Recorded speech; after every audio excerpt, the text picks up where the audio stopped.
welcome to the one and only Team 2.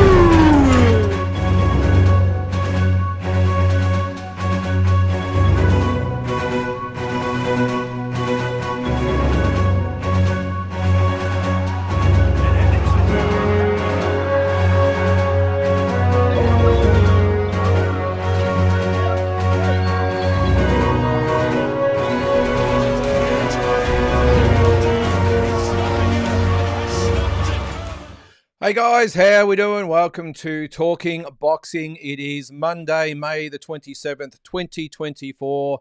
And as always, great to have you along for what should be a massive show. We've got a few of you guys in the chat already. And as always, apologies for the first few comments because I mixed them up and they're all over the place. And they're going to come out in all different orders and what they should. But as we get going, they tend to work themselves out. So as I said, we've got a big show. Still dealing in the aftermath of the Fury-Usyk fight. As I said, there is a question in there about the IBF. We'll get to that in a sec. Who we got there at the moment? We've got Damien, we've got Sammy, we've got Peter with the black and white hearts. Robbery. Geez, Peter. I've got no sympathy for his whatsoever, Peter. Actually, I do agree, though, that free kick for not handing the ball back was ridiculous. But if anyone deserves it, it is Collingwood. They've had so many good close wins over the years. It's about time something went against them. But there's Tommy as well. So, yeah, as I said, always great to have you along. So we've got something a little bit different coming up to start in probably about 15 minutes. We're going to have a quick chat with Grant Tazzy Brown. He's just got back from Saudi Arabia covering the Usyk Fury fight for Fight Hype, and he's going to pop in for a quick chat just to update us on everything that he went on over there with. So we should be on, as I said, in about 15 minutes. So we'll get him on, and I think he actually got back also from the Canelo fight as well. So, but the official Fight Hype rep or reporter, whatever he is from over there, so he'll give us a bit of an update on what it was like to actually be over there in Saudi Arabia for the big fight. Let's get to a few comments as we get going. Start the show. Damien has the first question. Has Usyk been officially stripped of his IBF title yet? That is a negative, Damien, and it's not going to happen. So you haven't seen the last couple of days, much to the disapproval of Eddie Hearn. The IBF has not stripped Alexander Usyk, and they won't. So I think the Hrgovic and Zhang fight this week, not Zhang, Hrgovic and Dubois, will be for the interim IBF belt. So, look, do we really need an interim belt in this situation? I don't understand it. I always thought these interim belts were all about, whether there was an injury or...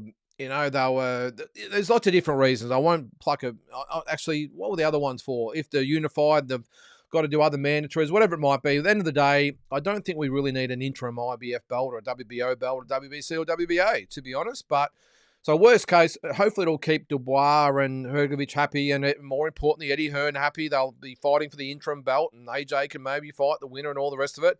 But I'm thankful that at least it looks at this stage that the IBF have come to the senses, maybe had a quick chat to Usyk's management, and they've come to the conclusion that they will not strip Alexander Usyk, which is the right decision in my opinion. All right, Damien, another one from you. Cannot wait for this 5 versus 5 this coming Sunday. And sorry for the shit kicking you guys will be cupping the following Sunday. That's with the black and red circles, or the heart circles. Yeah, well, keep talking it up there, Damien. Isn't it amazing what happens? You've had a few wins. What are you, second on the ladder? Still haven't beaten anybody, but that's fine. That's fine. You keep beating up on Richmond and North Melbourne and whoever else. We'll keep taking care of the top 8 contenders there, Damien. But I will admit I'm a little bit worried about that game, but we're not talking footy. We're talking boxing. All right, Sammy T. I saw Joel Camilleri post on Facebook. His next fight will be against Wes Kappa. I was hoping it was going to be Hardman on a no-limit card, but it is still a good fight between two experienced Aussie vets. Yeah, look, I'm hoping it's a bit of a stay-busy fight for Joel, to be honest, Sammy. I know Wes Kappa's been good over the years, but he's a journeyman these days. So, look, he's tough, he's hard. He'll come to fight. And as I said, maybe Joel's just trying to keep busy. But I'm with you as far as being disappointed the Hardman fight Hasn't been able to be made yet, but there's just a lot of politics involved with that, mate. I mean, I would have thought, though, if anyone can make the fight happen, it is no limit. They've got the checkbook, they've got the backing, they've got all the runs on the board and everything else. If they can't make the fight, I'm not quite sure we're going to see it at all. I would have thought this right here and now, the fight would have been extremely easy to make. Isaac Hardman, coming off a stoppage loss, needs to rebuild, needs to get his respectability back, all the rest. And Joel Camilleri running out of time. He's in his, 33, 34, whatever it might be. He needs to get a wriggle on. And what better fight than Isaac Hardman would really, not that Isaac's top 10 material, but it's a big fight in Australia. Gets him momentum, maybe gets a little bit of exposure for Joel Camilleri. Get some eyeballs on Joel, because I think a lot of people, and I must admit, I'm a little bit the same, and I've promoted Joel, and I know he's a great, great guy, Joel, and he's good for the sport and everything else. But at the end of the day, he's not really renowned as a serious contender out there. So if he was going to fight Isaac Hardman and he beat Isaac Hardman, well, you just don't know where that might take Joel. So I'm surprised they couldn't get it done. But as always, I'm sure it's money. But as I said, I just would have thought right now is the perfect time to get that fight on. But as I just said there, it looks like it's not going to happen at this stage. There's Tommy Dokes. How you going, Tommy? How'd you score the Catterall-Taylor fight? I had Jack winning 7-5. Would you like Jack's next fight to be for the title? I had exactly the same, Tommy. I had it 7 rounds to 5 for Jack Catterall. And we did see Bob Arum in the ring after the fight. Jeez, Bob, just relax, mate. You're never going to bring an American to England, mate. It was 2 Englishmen. Well, it was Scott and an Englishman. So I'm not quite sure what fight you're ringside at, mate, but there's no prejudice towards Americans over there, mate.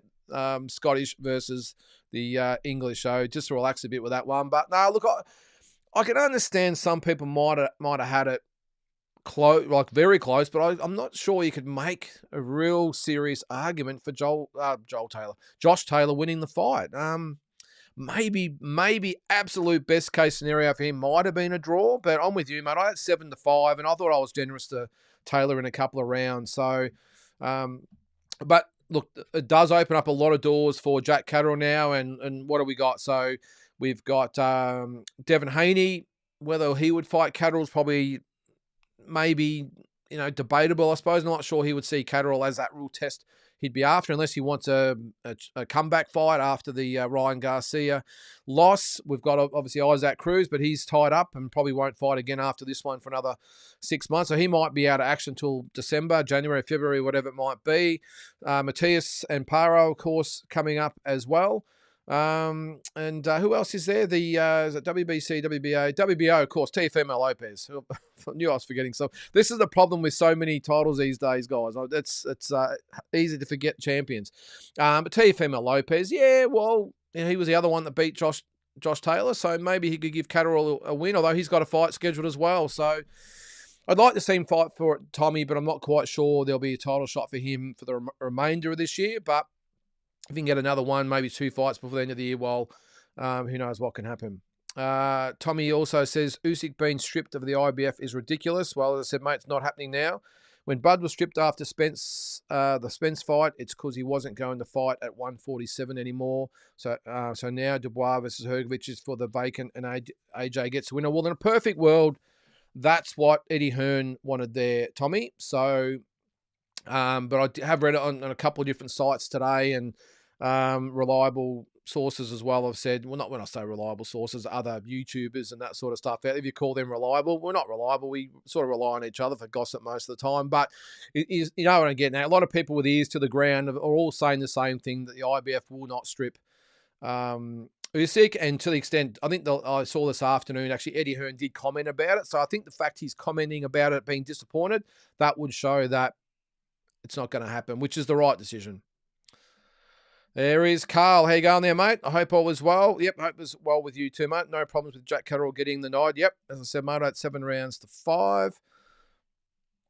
All good, Tommy. Yep, all good, mate. There's Andy. How are you, Andy? Always good to have you along there, mate. Yes. Subscribe, share, and smash the like button, please, guys. It helps a lot. I love the live streams. We're having in a couple of days fantasy matchups. Yeah, well, I'm trying to rotate it around a bit, Tommy. One different thing every week. I think we've done the ratings, and then last week we did where does Usyk stand. This week we're doing the Dream Fight double header. So probably once a month this will happen. So what will happen each week? There'll be 4 different things will rotate. So every 4 weeks we have something different. So the Dream Fights. The Talking Point, the Dream Fights.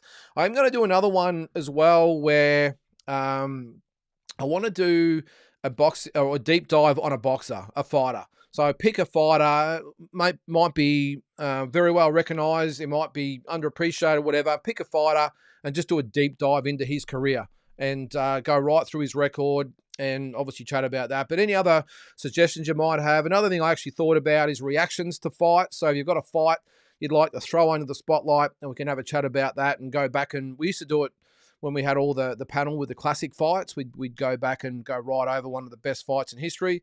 So that's another thing we might do, is pick a fight and really pick it apart about what made that fight great.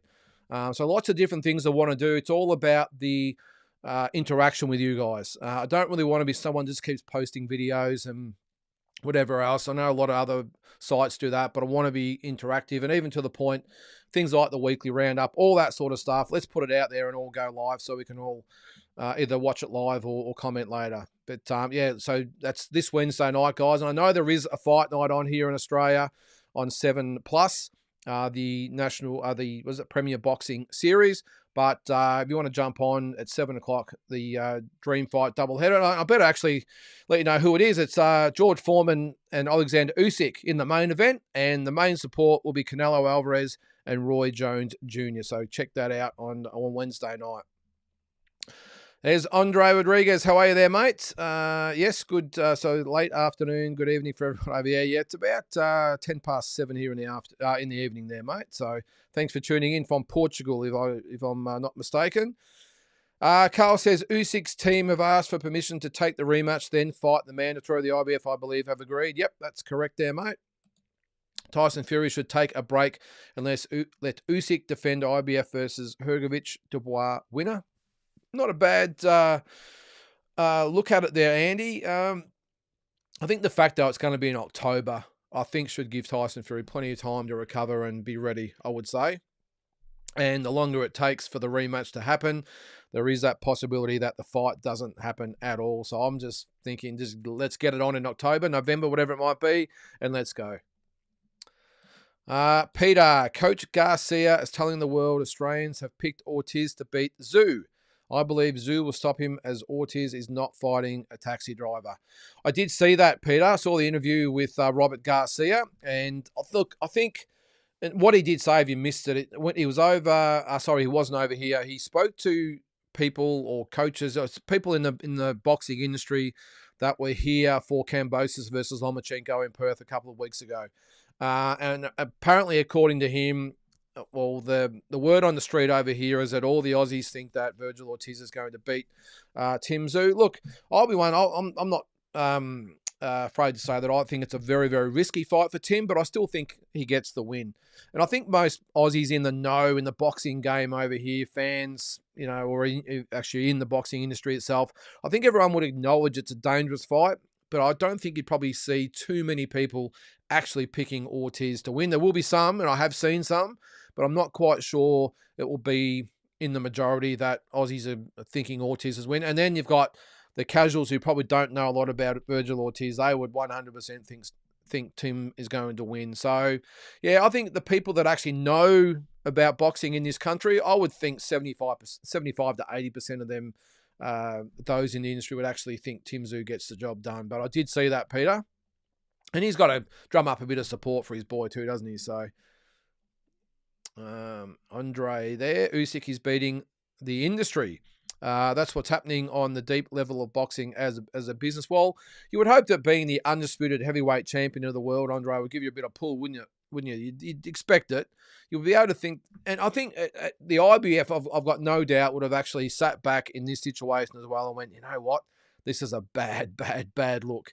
If we strip Alexander Usyk 2 weeks after, and I can't remember who said it before about Crawford and Spence. The IBF would have asked the question to Crawford, are you going to defend against this guy by whatever time? And Crawford would have said no, and they would have said, okay, well, we're going to strip you. He would have said, I'm not going to defend against him, or I'm going to move up, whatever it might be. And the IBF said, okay, well, if that's the case, we'll strip you and whatever. In this instance here, Usyk has beaten the lineal heavyweight champion, hasn't he? And who deserves a rematch. So I think common sense has prevailed here, and the IBF, I think, have sat down and went, oh, yes, this ain't going to be good, but let's keep everyone happy, and we'll put the interim title up, and that should keep Eddie Hearn and AJ and, of course, Hrgovic and Dubois happy as well. So that's an interesting one there, Peter. Camilleri destroys Hardman. Yeah, I'd love the opportunity to see it, Peter. And I'm not quite sure why we haven't seen it except for the money aspect of it. But as I said before, if anyone can make this fight happen, no limit can. So let's get it going. Bill, Bob Arum is made of something tough. Australia, what's that? Saudi 3 weeks. I'm not quite sure what that says there, mate. Bob Arum is made of something tough. He's made of something tough. But I think he was wrong in that aspect, Bill. He wasn't in the right. He might have thought his guy might have got the win, but to stand up there and in front of the English crowd and really say he's never going to bring an American fighter to England because of the judging, yeah, it's tough. What is he, 93? Something like that? Jeez. Still won't back down. All right. I'm just about to get Tazzy into the onto the screen as well, guys. So I'll bring him on in just a minute. Carl, Peter, I have a different opinion of Virgil. I've followed him for a long time, and he passed the eye test when I seen the demolition he did of Mean Machine. He has done. He's one of the best jabs he has. Let's see how he measures up against our man Tim Tszyu, Peter. Sorry, that's Carl, wasn't it? All right, guys. What I'm gonna do now, we're gonna bring in Grant Tazzy Brown. As I said before, Tazzy's been over in Saudi Arabia covering the event for Fight Hype, so I'm sure he's got plenty of things to tell us. Let's see if I can bring him in now. And there he is, Grant Tazzy Brown. How are you, mate? Hey, Lynden. Good to be back, mate. That's good, mate. So I've just let everyone know you've just got back from Saudi Arabia covering the fight for Fight Hype, mate. How was the event? Oh, yeah, there it is there. Yep. Hope you got me one, did you? Or? Of course, mate. No, it's all good. So I asked you. Did you? You did. You said, don't worry about it. You did.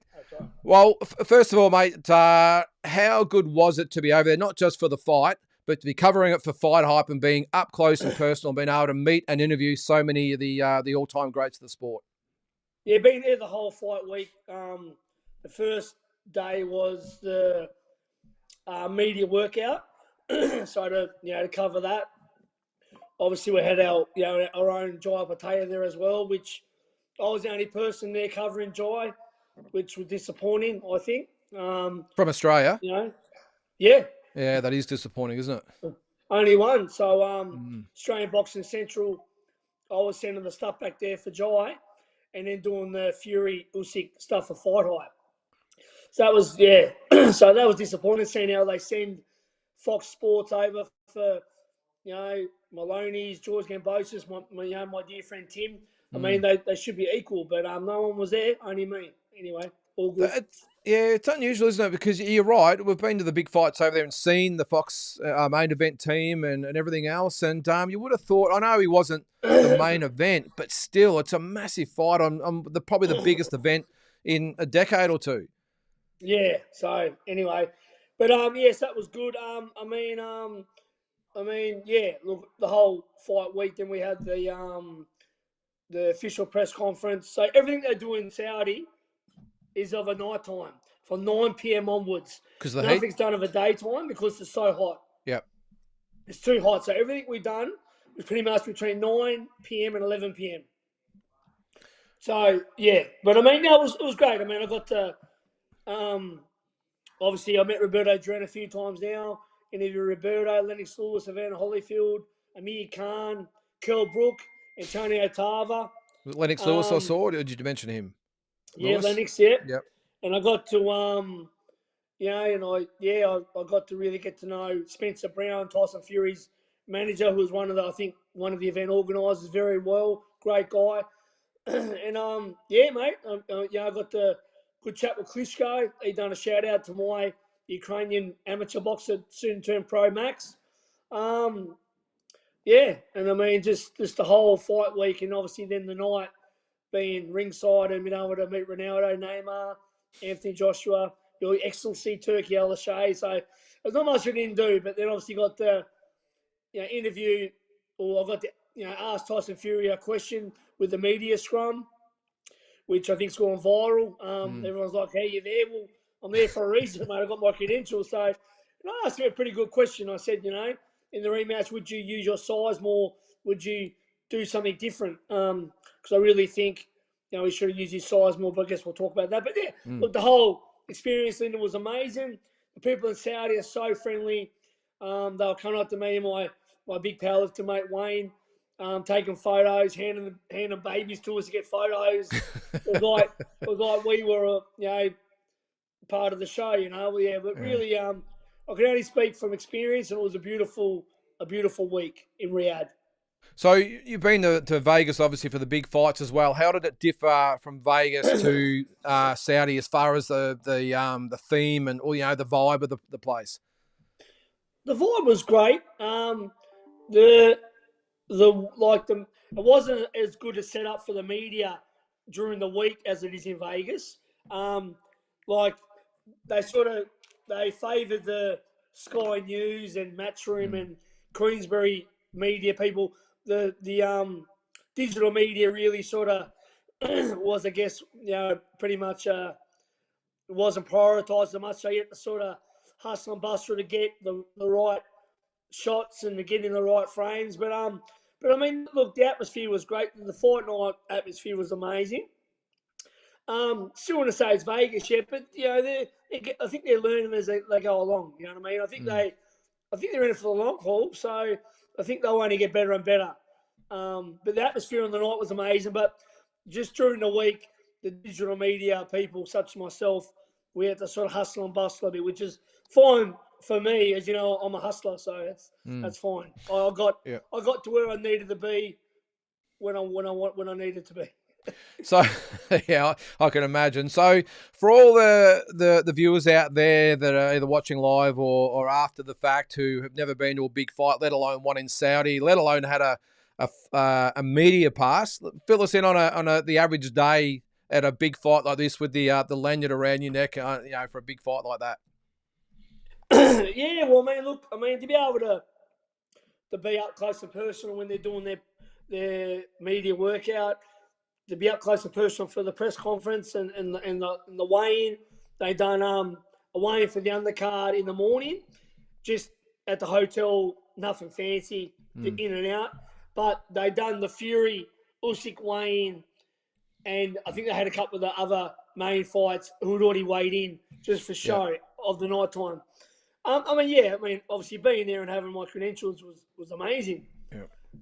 You can't get no better. I mean, I was sitting next to the guy from Top Rank, the booth, who's Bob Arum's son-in-law, who's going to take over if he's not already running it. Right next to Roberto, right next to Kill Ebony Bridges. I didn't see her at the fight. I seen her at the hotel where I caught up with Kel. Yeah, and Kel's a great guy. Great guy. Tony Otava, got to know him real well. I had a back and forth with Teddy Atlas about boxing history. We needed Peter Maniatis and Mike Atamura there as well. Mike would have been good, yeah. I bombarded. Oh, what about Peter, Lyndon? Oh, Peter's probably met him a few times and gathered, as Mike has, I'm sure. I bombarded him with Harry Greb, Henry Armstrong, Willie Pett, Stanley Sadler, Ken Buchanan, all the greats, Joe Lewis, and it was really good to meet Teddy Atlas. So yeah, look, it was just awesome, mate. I was a kid in a candy shop, Lyndon. You know how I am, and it was great to be there, and obviously have the media pass to be able to get to where the general public can't. All right, so on to the fight itself. I know we've had a quick chat about this. I thought Usyk won by 115, 112, but you had it differently. Mate, look, you got to understand too, when you're there live, it's a bit different. You feel the full Yep. atmosphere. You feel everything. I mean, you're not listening to commentary. You're not looking at replays. Look, it was very tight. I rewatched it last night for the first time, actually. Very close fight. I believe it was Fury's fight that he gave up. He gave it away. I do agree with that, yep. He was in control. Okay, so Usyk, rounds 1. Watching it live, I sort of gave the second round even, but when I watched it last night, maybe Usyk's. Fury went on a run. 3, 4, 5, 6, 7. I think Usyk come back in the 8th, and then he had that big 9th round.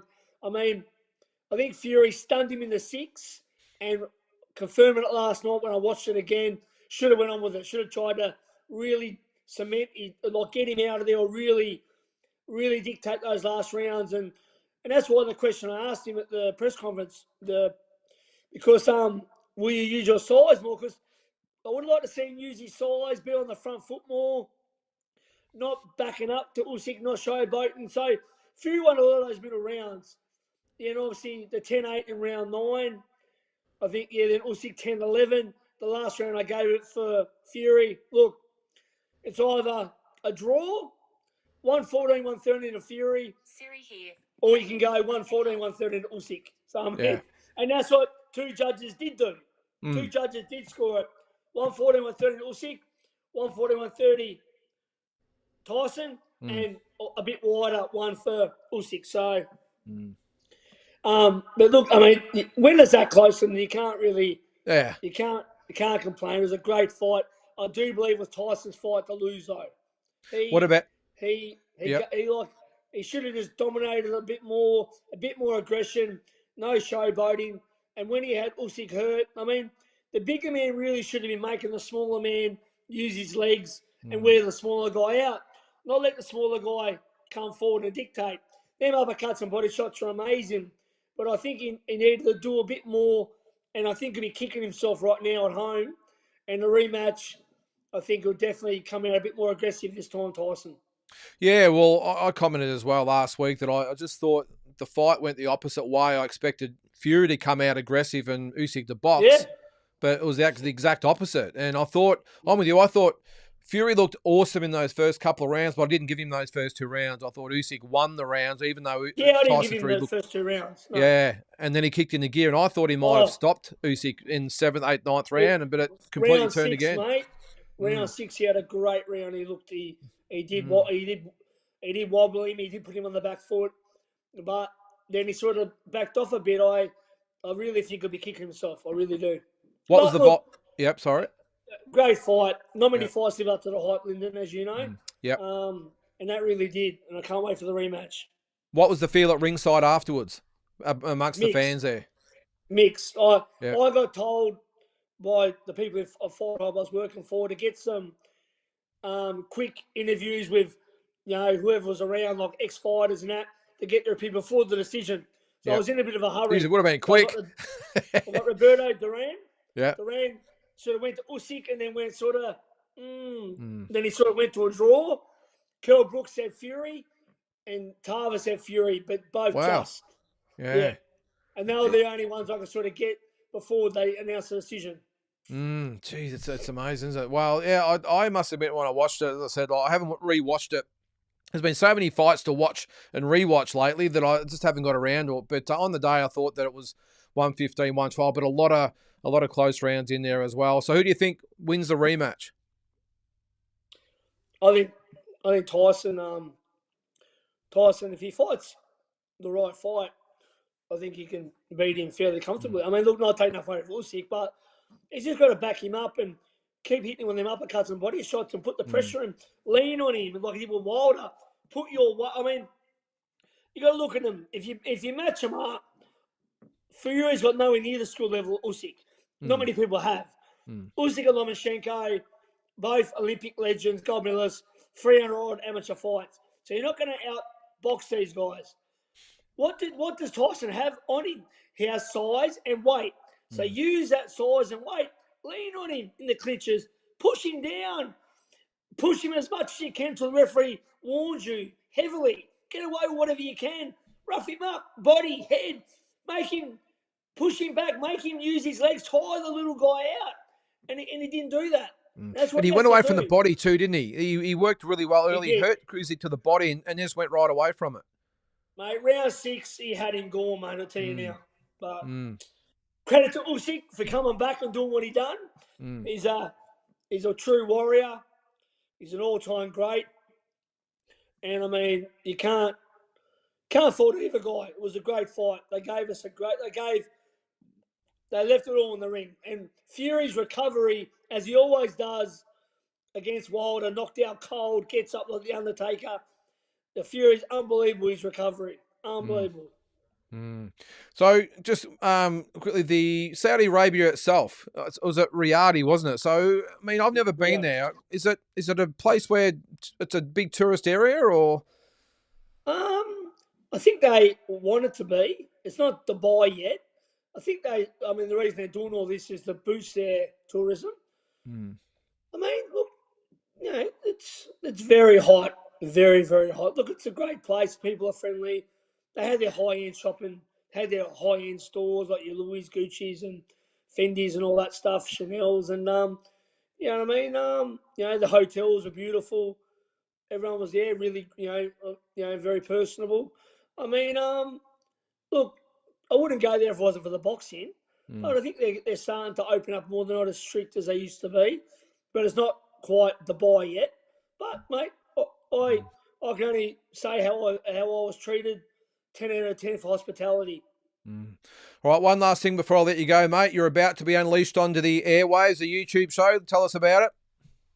Yeah, I'm going to start my own podcast very soon. And I'm going to have the elite of the elite interviewed. Obviously, mostly boxers. There'll be probably a few AFL players, a few actors, and a few underworld identities. But have you got underworld identities? Okay. People love it. Have you got a name yet? I'm trying to think of a name. Okay. But yeah, there'll be some very well-known boxing people.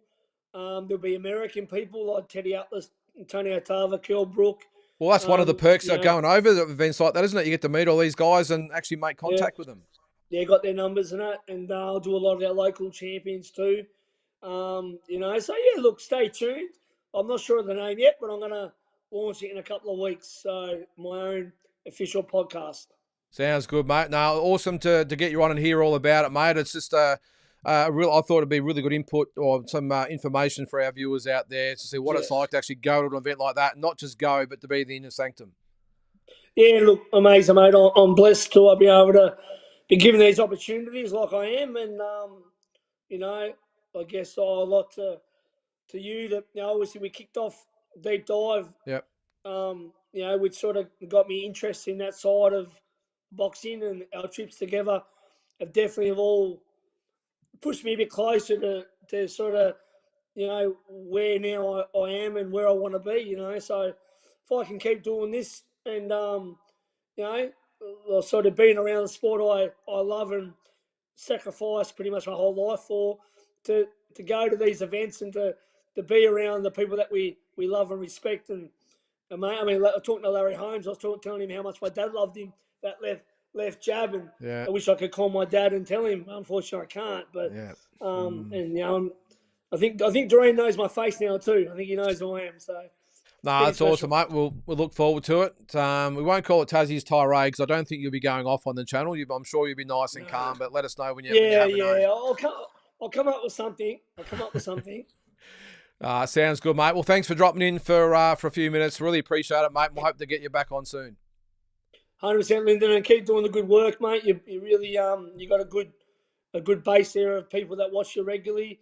I know we started. Yep. We started off, mate. So you've done really well, and you keep the real boxing fans up to date with real boxing talk because you've been there and done it. So well done, mate. Keep up the good work, and all the viewers out there, keep supporting boxing and keep supporting Boxing Deep Dive. Good stuff, mate. We'll talk to you soon. See you, Lyndon. Thanks, mate. Well, there you go, Grant Tazzy Brown from direct from Saudi Arabia. So I thought it'd just be really good to get him on, just to, as I said, I know it's normally about you guys out there, and I'm sure I've just missed a heap of comments there, but I just wanted to get a bit of a or some feedback from Tazzy about, as I said, like not just going over for the fights, but to actually be in the inner sanctum, interviewing all these guys. I thought it was just, as I said, a good little bit of insight for everyone out there. And I'm going to race through the comments that I've missed. So apologies if I'm way behind, but let's get into some there. What do we got there? I'll race through them there. Andrew says Bob thinks no bad decisions in the US. That's about Bob Arum, of course, in England.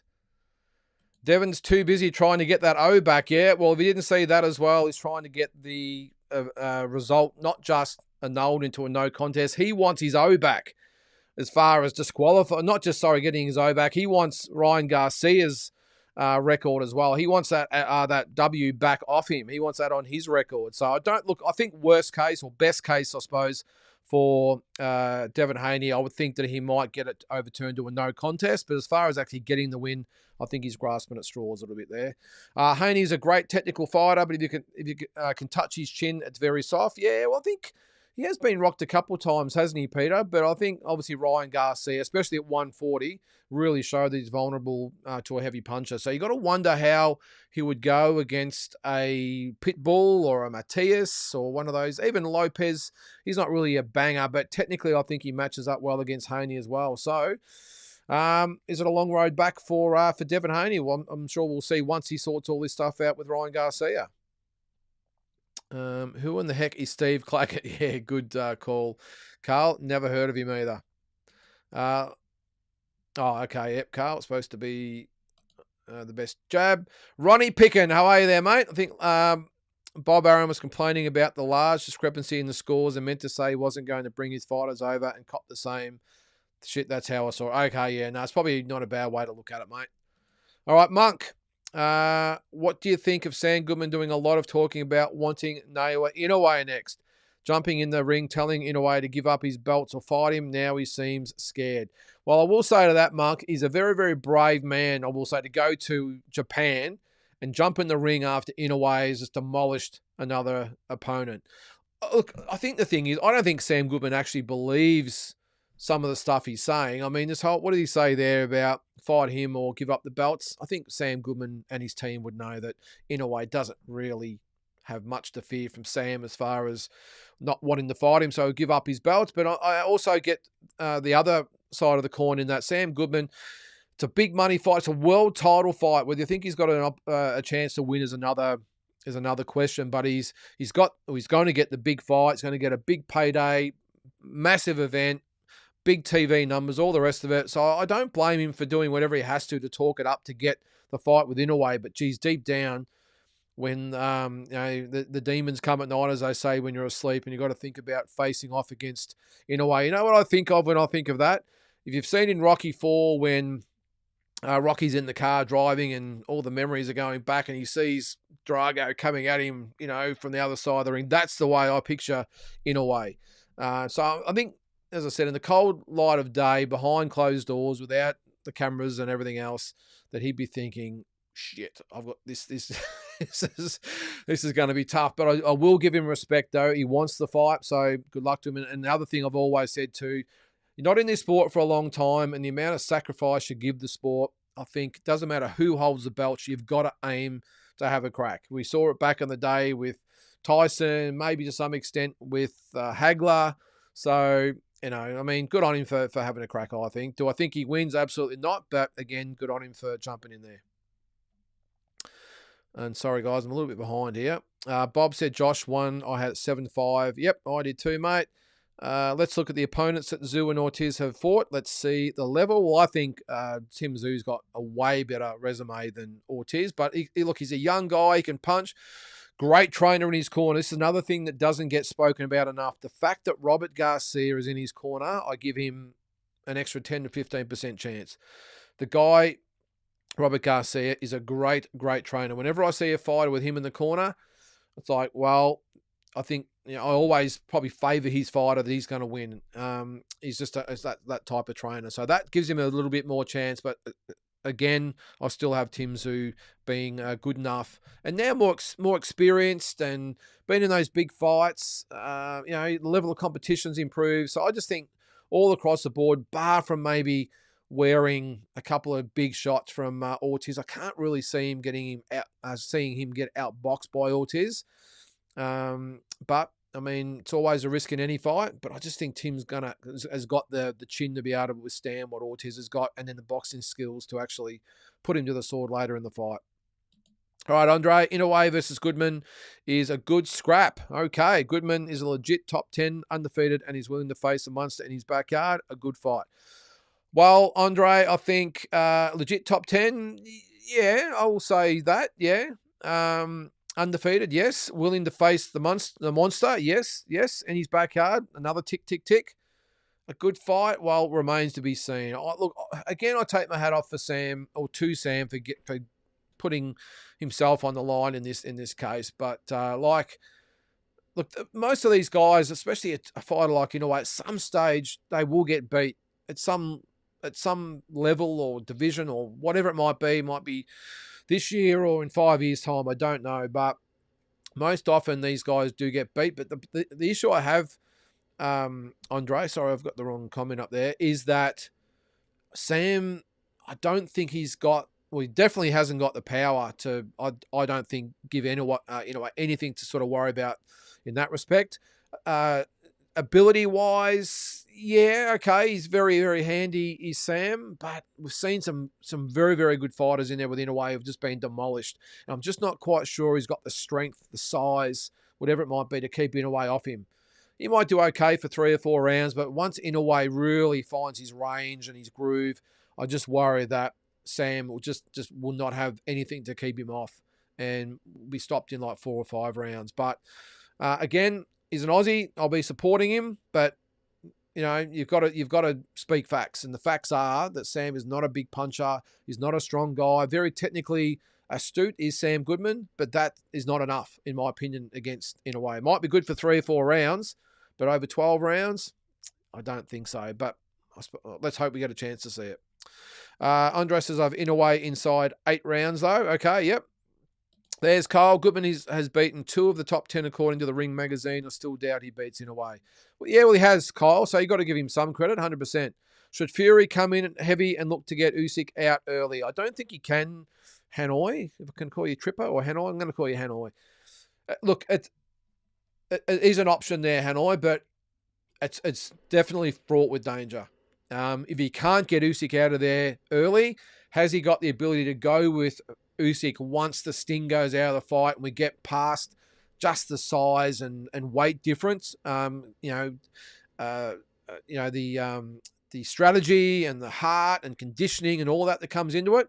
And the thing is, if Fury comes in a lot heavier, is he going to have the stamina and conditioning to go with Usyk? I doubt it. So unless he gets him out of there in the first 4 or 5 rounds, Hanoi, I just get a feeling that the steam might go out of Fury very, very quickly. A lot of quicker than the last fight, and Usyk might actually have an easier win than he did. Not that the first one was easy, of course, but a more comfortable win this time. But definitely something I'm sure they'll be talking about there, mate. There's Asbot. How are you there, mate? It's one thing in Tim's favour, says Carl. Another one is a 10-ounce gloves, and Tim's what's that? Acclimated, yep. At 154. Virgil is yet to make 154. Well, he went from 147 past 154, didn't he, Carl? Went right up to, was it 156 in his last fight? So, yeah. And the fact he's had 2 rounds in, 2 or 3 years, just for me, unless that puncher's chance, I suppose you've always got to keep in consideration. I just think Tim's going to have too much for him. Tommy, what chance do you give Spence beating Fundora? Yes, I saw that. I'm interested to see who will be his trainer as him and Jamal left Derek James. Well, that's pending court action, isn't it, with Derek James? It's an interesting one. Look, do I think he deserves a crack first off? Absolutely not. But he's coming up against a guy who didn't deserve a crack either, and he made the most of it, didn't he? Fundora, he'd been knocked out by Mendoza.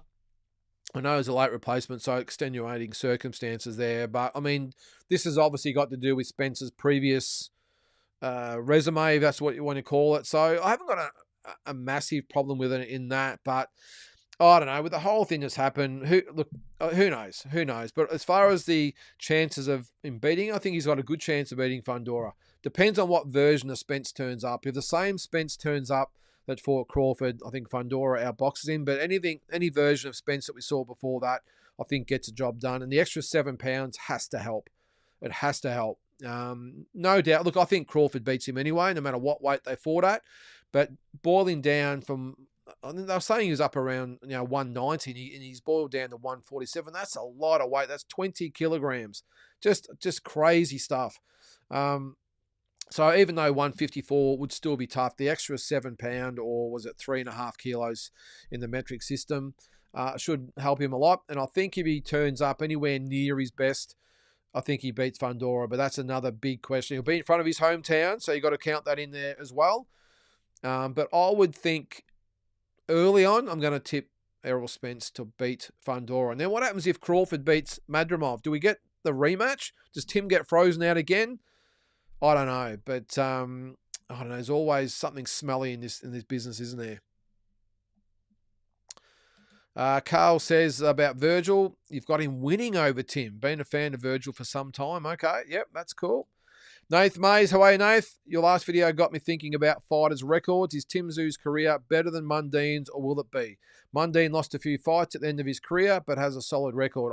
Look, I'm going out on a little bit of a limb here, Nath, but I would say that Tim's record already would be around equal with Mundine, if not a little bit better. The thing is with Anthony Mundine, I got so much respect for this guy, by the way, especially coming from rugby league and the boxing and dedicating his life to it and winning a version of the title. But the bottom line is, Nath, I think we can all agree, didn't really fight. I mean, he got knocked out by Otke, who was definitely world class. He was a world champion. Mosley was way past it. I don't think Danny Green, in my opinion, was really in that top echelon either. Antoine Eccles was more of a fringe contender who got that shot at the title. Look, I don't know. I don't want to be seen to be rubbishing Anthony Mundine because I've got so much respect for him. But I think Tim's resume already would be equal, if not past, Anthony Mundine. It's just in my opinion. But Anthony was just so good for the sport here in Australia for so many years. Pulled the sport out of the doldrums. Got every fight on pay-per-view. This is one thing that has never really been mentioned too much. Every single fight, bar maybe his last one or two, were all pay-per-view events, all massive events here in Australia. So definitely a pioneer in Australian boxing, and again, full respect. But I would think that Tim, as I said, is at least equal, if not past, Anthony Mundine now. Andre, I think Fury should keep the weight. 5 more months on the same weight is good for the body. And then, of course, fighting Usyk on the front foot might be a tremendous difference. Still want Usyk to win. Well, Andre, I would agree with that. I think he should come in exactly the same condition as he did the other day. Same weight, same, I won't say strategy, but same everything that he brought into that fight. The only thing I would change, as we just spoke to Tazzy about, he needs to tweak a couple of things. Remember, there's only a round or so in it, so he doesn't have to tweak it a lot. But I think he really needs to be a little bit more aggressive this time. He needs to definitely go to the body a lot more and probably sit down on his punches a little bit more. And I know it's not usually his style, but really start to put some punches together. When he did that for those 4 or 5 rounds in the first fight, from 3 to 7, or 6 or 7, whatever it was, he looked so good. He was fast. He had good power. He just looked very, very good, did Tyson Fury. Credit to Usyk, of course, who altered his plan as well and got back into the fight. But I think if Fury does what he did for longer, I think that will be enough. I don't think, I think it was Carl or whoever said before about maybe putting on the weight. That's fraught with danger. I'm not saying don't do it, but it is fraught with a little bit of danger. In my opinion, if I was in his corner, I'd be going exactly the same strategy, but just being a little bit more aggressive. Get on the front foot and try and get Usyk to back up a little bit more and definitely go to the body. Asbot says, I'd say Tim's literally burning to put Ortiz away. That loss to Fundora was such a tough break for Tim. Well, he has to be careful though, Asbot. Can't go in there slugging too much or trying to get Virgil out of there because he can punch. I would think that you'll see cool, calm, focused Tim Tszyu, who breaks Virgil Ortiz down and either wins by unanimous decision or might even get Virgil out of there late. But I'm still backing Tim Tszyu for sure. All right, Kyle, please tell me we have some Australian fight news coming soon. I know we have Paro in 2 weeks, but then it looks like we have to wait until August for the next big event. Yeah, it looks that way, doesn't it? Just stay tuned on the Andrew Maloney situation. It won't be before August, but the rematch, of course, has been spoken about. He's had the operation. He'll be in rehab soon. So look for that probably towards the end of the year. I know the girls will probably be in action before then. I'm assuming Jai, will he be back before August? Probably not with the broken nose. Yeah, it's a little bit lean, but look, we've been spoiled, haven't we, Kyle? I'll probably miss a couple here, but who have we had fight for world titles already this year? So we've had Tim, Michael Zarafa, Liam Wilson, both Maloney boys, Sky Nicholson, Ebony Bridges, or was she last? She was last year. Sorry, Shanika Johnson is who I meant. We've got Paro coming up, Jai Patira, of course. There's someone else because there was 10. Cambosis, of course. Did I say him? No, I didn't say him. So there's at least 10. So I think we've been pretty spoiled so far. So I'm okay at the moment, Kyle. But let's hope that Liam Paro can get the job done mid-June. Is Fundora being stripped of WBO? So Bud versus Israel would be for WBA and WBO. Yes, he's not being stripped, Tommy.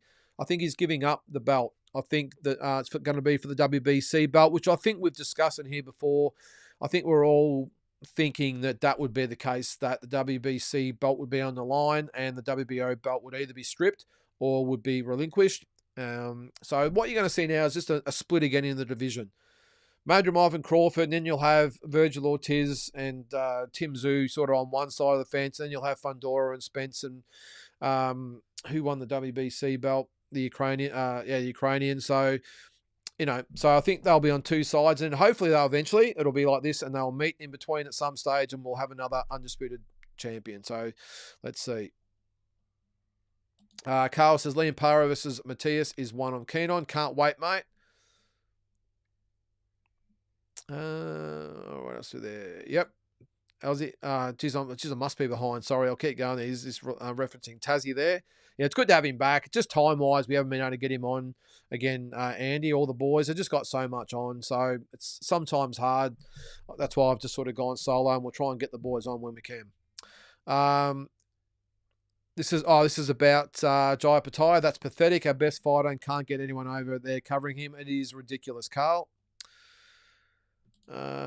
Bill says, sorry, meant Bob travelling to Australia, Brooklyn, Saudi in 3 weeks for a man that age is unreal tough. It is, mate. Can you believe that? Just crazy. New York, Australia, Saudi Arabia. Unbelievable. There's Glenn in the chat. How are you, Glenn? I'm going to quickly whip through these comments, guys. Again, I apologise, but what was Tazzy on for about 20 minutes? So agree to me. It looked like a matter of time if Fury would take him out around round 6, but credit to Usyk once again, going up in gears. Great fight either way. Look forward to the rematch. Do you think Fury should come in bigger? Yep, we've gone over that. Usyk seems to just be able to box a level above his opponents. It's a good point, Carl. He just adapts. He's just one of those fighters. I said last week when we did the breakdown of his career, doesn't do anything particularly well. He's not a big puncher, although he has had some good knockouts, but not a big puncher. Not overly talented as far as boxing skills, if you ask me. He's not a big guy. I don't know what it is, but he just wins every fight. To some extent, Holyfield was a little bit that way as well. Just one of those guys, tough and hard. I mean, Holyfield had heart, and that got him through a lot of fights as well. But he just gets the job done, Carl. And there's fighters like that. And Navarrete is another one. I know he lost a couple, or was it last week, the week before? But again, looks so uncoordinated and everything, but just gets the job done. So, all right, Glenn, if you look at Fury's work rate, rounds 4 to 7, he worked much harder than usual. He literally wore himself out and Usyk took control. Yes, good point. He did fight hard, but that's what I said, Glenn. He just needs to fight the way he did, but just for longer. Fury's uppercuts were finding a home until they didn't. Well, that's a good adjustment by Usyk, Carl, isn't it? Because they were landing and a couple of them just missed. And then they just did, you're right, they just didn't land anymore. And that's obviously a credit to Usyk. I did feel Fury was outboxing and outclassing Usyk, says Batman, for that stretch of success. He had 2 warriors. A great fight. It certainly was, mate. Yep, drop a link here, Tazzy. That's for his podcast. I'll let you know what it is once he's done it. I like that, Andrew. The Map of Tazzy pod. I like that. what could it be called? I mean, this is Tazzy. If you're not familiar with Tazzy, I'm sure a lot of you guys and girls are out there. We used to have the Tazzy tirade. We had to sort of can it because you got a little bit excited sometimes, but something along that line. I don't just want something tame. It's got to be a little bit out there. But look, it's good. He's got the contacts now. Loves doing the interview sort of thing. So why not? He's got access to these guys. Do it. All we got to do now is track down Peter Maniatis. I don't know if he's left the country, Andy, but I don't know. Devon getting the O back isn't going to erase that beat down we all saw Ryan give him. No contest sufficient enough. Yeah, that's what I'm thinking, Andy. No contest. I think everyone would agree that, yeah, even the ones that were barracking for Ryan Garcia to beat Devon Haney would say, yeah, well, if he's found guilty, no contest, but actually overturn it and give the win to Devon, I just think that would not go down well with fans from all sides, I don't think, and it wouldn't be good for his popularity going forward. Damien says the Haneys are complete fake dipshits. Yeah, I'm not a fan, Damien. Oh, look, and I have met him once when we were in Vegas, went to the gym and he was training and he was okay. Tazzy knows him pretty well apparently. So, but my opinion, not so much of Devon, but his dad, Bill, yeah, he just probably like a lot of them. Behind closed doors, really, really nice guys, but get a camera in front of their face and they just lose all sense of decency sometimes, don't they? All right, Tommy, drug testing in boxing turns into one big circus. So many variables and moving parts. I still have a lot to improve on with the testings. Yep. I just can't get it right. You see the circus going on with Conor Benn at the moment and a few others over the journey. Yeah, boxing, we just can't get it right all the time, can we? There's always something that's, you scratch your head and think, this is a multi-billion-dollar sport. Why can't we get it right? Peter says, still believe Opataya could beat Usyk and can't wait to see if this fight happens. I don't think we're going to see it, Peter. I do agree with you. He'd give Usyk a very, very good fight, but I've got a feeling by the time Jai is ready to go for the heavyweight title, I've got a feeling that Usyk won't be around. I wouldn't be surprised, actually, if Usyk fights Fury in October, November, whatever it's going to be, and if he beats him, says that's it for me. What else would he have to do in the sport? 2 wins over Joshua, 2 wins over Fury. Undisputed cruiserweight, undisputed heavyweight. I would think he would retire. Because you got to remember also, you just get the impression that Usyk, boxing's not everything to him. He only does it because he's good at it. He's not worried that much about his perception in the boxing world and, keeping everyone happy. He's just what looks like a really, really nice guy. He's obviously super talented, super dedicated when he does fight. But just boxing doesn't mean everything to him. I think he's more he'll be looking at the time with the family and being back in Ukraine. He did mention in the lead up, or it might have been post-fight of the Fury fight, that he missed birthdays and the birth of one of his children and Christmas and New Year, all that sort of stuff. I just get the impression if he got the win against Fury at the end of the year, then that would be it for Alexander Usyk. All right, Carl. I've now watched so many YouTube scientists that I now know what each steroid does for fighters now. I almost qualify as a YouTube scientist myself. I don't even try and understand it anymore, Carl. Is it guilty? Is it not guilty? Whatever. Because they contradict themselves so much, don't they? But I don't even know what Osterine is with the Ryan Garcia situation. Is he guilty or not? Just tell us. If he is, then he deserves what's coming to him. If not, well, let's get on with it. All right, Andy, both Ryan and Devon need to be punished, in my opinion. Ryan for the positive test, but also Dev for rehydrating past 18 pounds or whatever it was. Yep. Ban Victor Conti from boxing so everyone can move on. Yeah, we don't know Victor Conti. He's the one that started, is it VADA or WADA, whatever the main one is. And he's got a very, very checkered past and history. The Devon Haney one for the rehydration thing's interesting, isn't it, Andy? Because Regis Prograis has actually entered the equation. He wants his WBC belt back because the rehydration clause. Now, I don't know why this is the first we're hearing of it since they fought at the end of last year. So I don't know why no one told Prograis either before the fight or just after the fight. Do you realise he came in over was it 25 pound it might be? It's now 6 months later that he's saying, well, hang on, you can't do this. I want my belt back. So, yeah, I'm with you. Look, if that is the case, Andy, Devin Haney should probably sit back and just zip the lip, shouldn't he, about the whole Garcia thing, if that is the case with the rehydration clause. So, Glenn says Jai does not beat Usyk. Yep. Probably at this stage, probably not, Glenn, but I think it would be great to see that fight at some stage. But again, I don't think it happens. Peter says, I think if Ryan cheated, Haney should get the O back. He shouldn't lose to a cheat. Yeah, well, it would be no contest, Peter, so he would still be undefeated, I think. I think that's the most logical outcome. I mean, a lot of people have failed drug tests after fights, whether some of it's for illicit drugs. Some have won fights and had fights, the result overturned, but it's never been, the W's never been taken off them and given to their opponent. It's always just been called a no contest, which is what makes sense here. And as I said, I'm not quite sure the whole Ostarine or whatever these other performance-enhancing drugs are, but I know fighters have failed illicit drug tests and been overturned to no contest. So maybe, or that's what I think in this instance should happen. I don't think he should get the win, but he should still be whatever his record is, and 0 losses and 1 no contest. Easy way to fix it. And then Ryan Garcia cops whatever penalty is coming his way. Speaking of Rocky 4, tell me you've seen the amazing director's cut. I have, Damien. I wasn't a fan, I will say. I know that's obviously differing to your opinion there, but I think for me it just looked like they created a different version, and it was a director's cut, so if that's Sly's best version, I still like the original. To me, I just thought they got a lot of the stuff off the cutting room floor. I mean, okay, well, let's just take the original stuff out and insert this in, because it didn't go for any longer. So let's take that bit out and insert this bit in and call it the director's cut. I mean, Sylvester Stallone was pretty adamant this is what he wanted.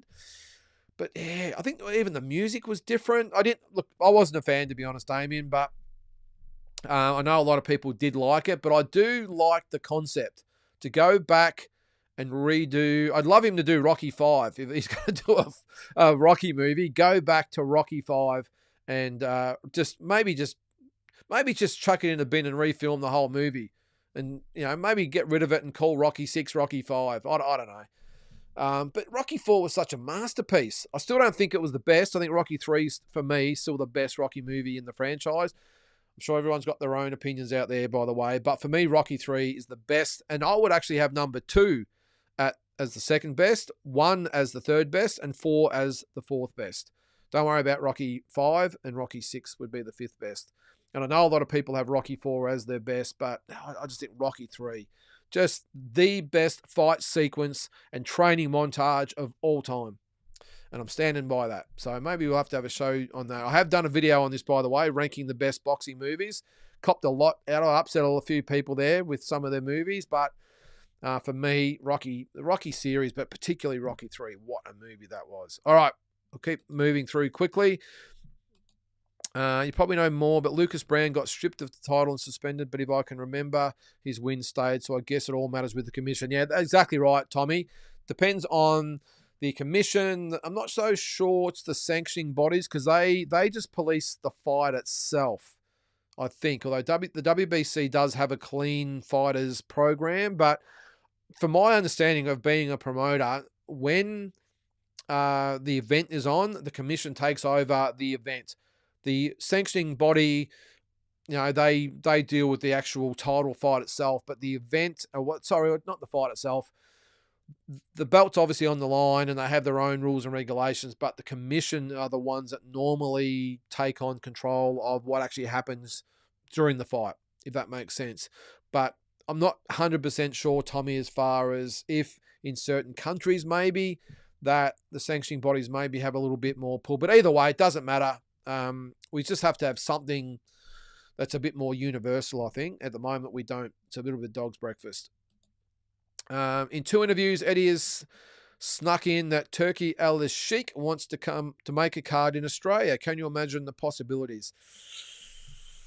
Oh, I didn't see both interviews. I did see a comment from Eddie Hearn. I think was it last week, whatever, something about Australia. I would be staggered. I just think there's too much money to be made elsewhere, Kyle. Coming to Australia, it's complicated with all the TV contracts and everything else. Yeah, I don't know. It's such a small market here. Yeah, there'll be some great fights, but most of the best fighters are promoted by other promoters. They'd have to obviously work in with no limit, maybe a little bit of Tasman fighters. I don't know how it would work, but such a messy scenario here, Kyle. And is there the money here? So much money to be made in Saudi Arabia, and particularly America and England. I'm not quite sure coming to Australia would make any sense, but you never know. You never know. Yes, Peter Garcia got Andrew Maloney robbed. I've got a feeling if he wasn't in the corner, we might have had a different result there, mate. All right, Carl. Canelo was clearly cleared using hair follicle testing and was only given a 6-month suspension. Ryan's legal team will use that as leverage in the argument. If they've got good lawyers, they will 100% use precedents before that, Carl. It can be guaranteed. And he says Tim versus Virgil should be lit or fire, whatever you want to say. Tim calculated pressure, countering on the way to a W for me. I agree, Andy. If it breathes under 130, in a way sleeps them. Yep, 130. I'm not quite sure I'd go to 130. Definitely 126. But even at 130, there's not a lot around, is there, Andy? I couldn't really see anyone at that weight sort of doing much to in a way. But like they always say in a horse race, weight will stop a train. They keep putting the weight on. Eventually, it slows down. But yeah, definitely 126, maybe 130, depends on who was around there, Batman. All right, Andy, full props to Sammy Goodman. We'll be cheering our boy, but make no mistake, I expect in a way via stoppage. Same way I looked at Cambo versus Loma. Yeah. I mean, look, there's one thing to support your countrymen, but we're also boxing fans who tell it the way it is. And if Sam wanted to say, hang on, what do you say? I'd say, well, mate, hey, I fully respect what you're doing. Take my hat off to you. You're not taking any shortcuts. You're not waiting for Inouye to move up. You're saying he's got the belts. I want the belts. Then let's go. And I totally respect that and applaud that. But when it comes down to the result itself, I'd be happy to say to him or anyone else, I think Inouye is just way too strong, hits way too hard, and you just haven't got the tools to keep him off. And I just think it's a mid-rounds knockout or stoppage. So again, I would still like to see Sam get his opportunity done. Whatever happens after that happens, I think you get a lot of respect from everyone just by hopping in the ring with Inouye. Were you able to watch Navarrete versus Browanchuk? If so, do you think Navarrete should go back to 130? I did watch it, Tommy. He looked horrible, didn't he? He looked really, really bad in that fight. Go back to 130. I suppose the question is, Tommy, can he go back to 130 as far as his body goes? He has struggled to make 130. He's a big 130, by the way. But geez, Browanchuk made him look pretty ordinary, didn't he? And I don't think Browanchuk, in my opinion, is a real world beater. I don't see anything in him that makes me sit back and go, wow, this guy is a great fighter, like you do with a Lomachenko, one of those types of guys, or a Shakur Stevenson, but he made Navarrete look very, very ordinary. I think Tommy, if he could make 130, 100% go back. But because if he stays at 135, I think the Lomachenkos and Stevenson and Davises, these types of guys would make mincemeat of Navarrete. But at 130, he's bigger, he's stronger, and just matches up a little bit better with the opponents there. And he's not facing any real slick guys like Shakur Stevenson, obviously going up. Loma's up there as well. Really slick guys who I just think would carve Navarrete up. So if he can make it, go back, I think. All right, Carl says he's had 2 fights at 154. That's Virgil Ortiz. Virgil ain't no slouch, people. Don't sleep on this guy. Virgil is one tough hombre. Yeah, he is, mate. I'm not disputing that at all. I just think the fact that he's had the 2 fights or 2 rounds in 2 years, whatever it is. He's had obviously issues outside the ring and health problems, everything else, weight problems. And I just think Tim's been a lot more active. He's got a lot better resume. As I said, the Garcia in the corner does worry me a little bit, but I just think Tim will find a way to get it done. If he's the fighter that we think he is, he gets the job done. But it's a very, very, very risky fight. Make no mistake about it. All right, Carl. Virgil versus Tim is my favourite fight since I've been on this YouTube business. Be a great fight, mate. Can't wait. All right, Tommy. And Billy got a quick first round KO. Yeah, he looked okay, didn't he? Would you like him to get a Belunga or Mungia caliber opponent next? The thing is, I would like that, Tommy. The issue is that it depends on who's going to be next in September. If it's Belunga, well, obviously he's not going to want a piece. Well, he's not going to be able to fight Billy anyway because he's obviously going to fight him in Canelo in September. Mungia is going to have to take a back seat for a little bit, but maybe Mungia needs to fight someone like an Mbili to get back amongst it. Not apart from these guys, there's not really a lot out there at 168. I know we've got Caleb Plant, maybe Charlo. I would think. I know Plant wants to fight Charlo, but we'll see what happens there. I think that fight actually makes sense, Tommy. Is it maybe Mbili versus Mungia next? I think that fight would make sense because you've got to remember Canelo's not going to. Well, he's not going to fight any of those guys. He's fighting Belunga in September by all accounts. Early next year, who knows whether it's Benavides or whoever it might be, but I don't think Mbili would be high on his agenda because we've got to also remember as well, we've got, is it Claggett and we've got Skull, whoever the hell they are, as a mandatory is being pushed by the WBO and IBF, I think. So he's going to have to deal with that as well. So Mbili, so I've got a feeling what might happen is that the sanctioning bodies, one of them will crack and probably break away from Canelo as much as they probably don't want to because of the sanctioning fees and everything. But I think if he just simply cannot fulfill the mandatories, I think you might find one or two of those sanctioning bodies, or he might himself say, you know what, I don't need this. I'm Canelo Alvarez. I don't need to have all 4 belts. 2 will do because everyone knows I'm still the champion. The money's still the same. I don't have to pay as much sanctioning fees anymore.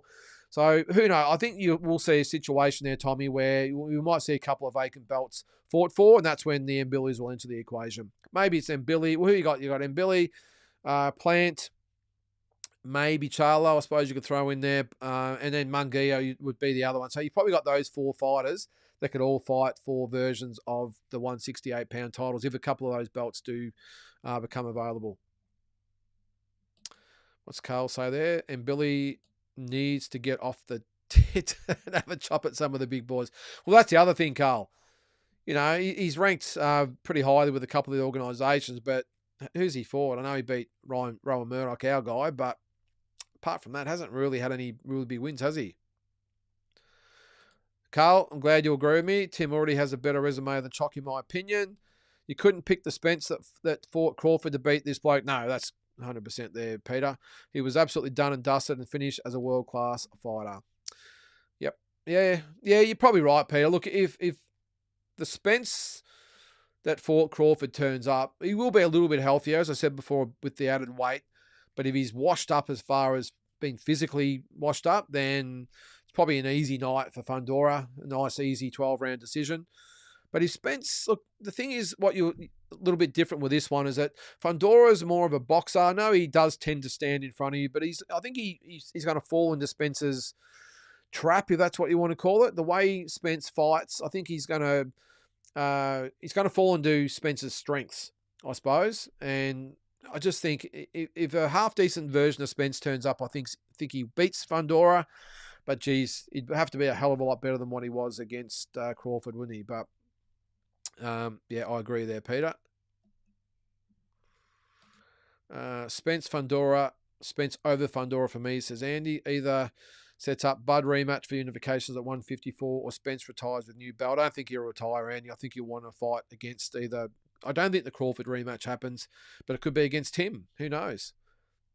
Maybe WBO makes Bud Madrimov winner versus Tim Virgil winner.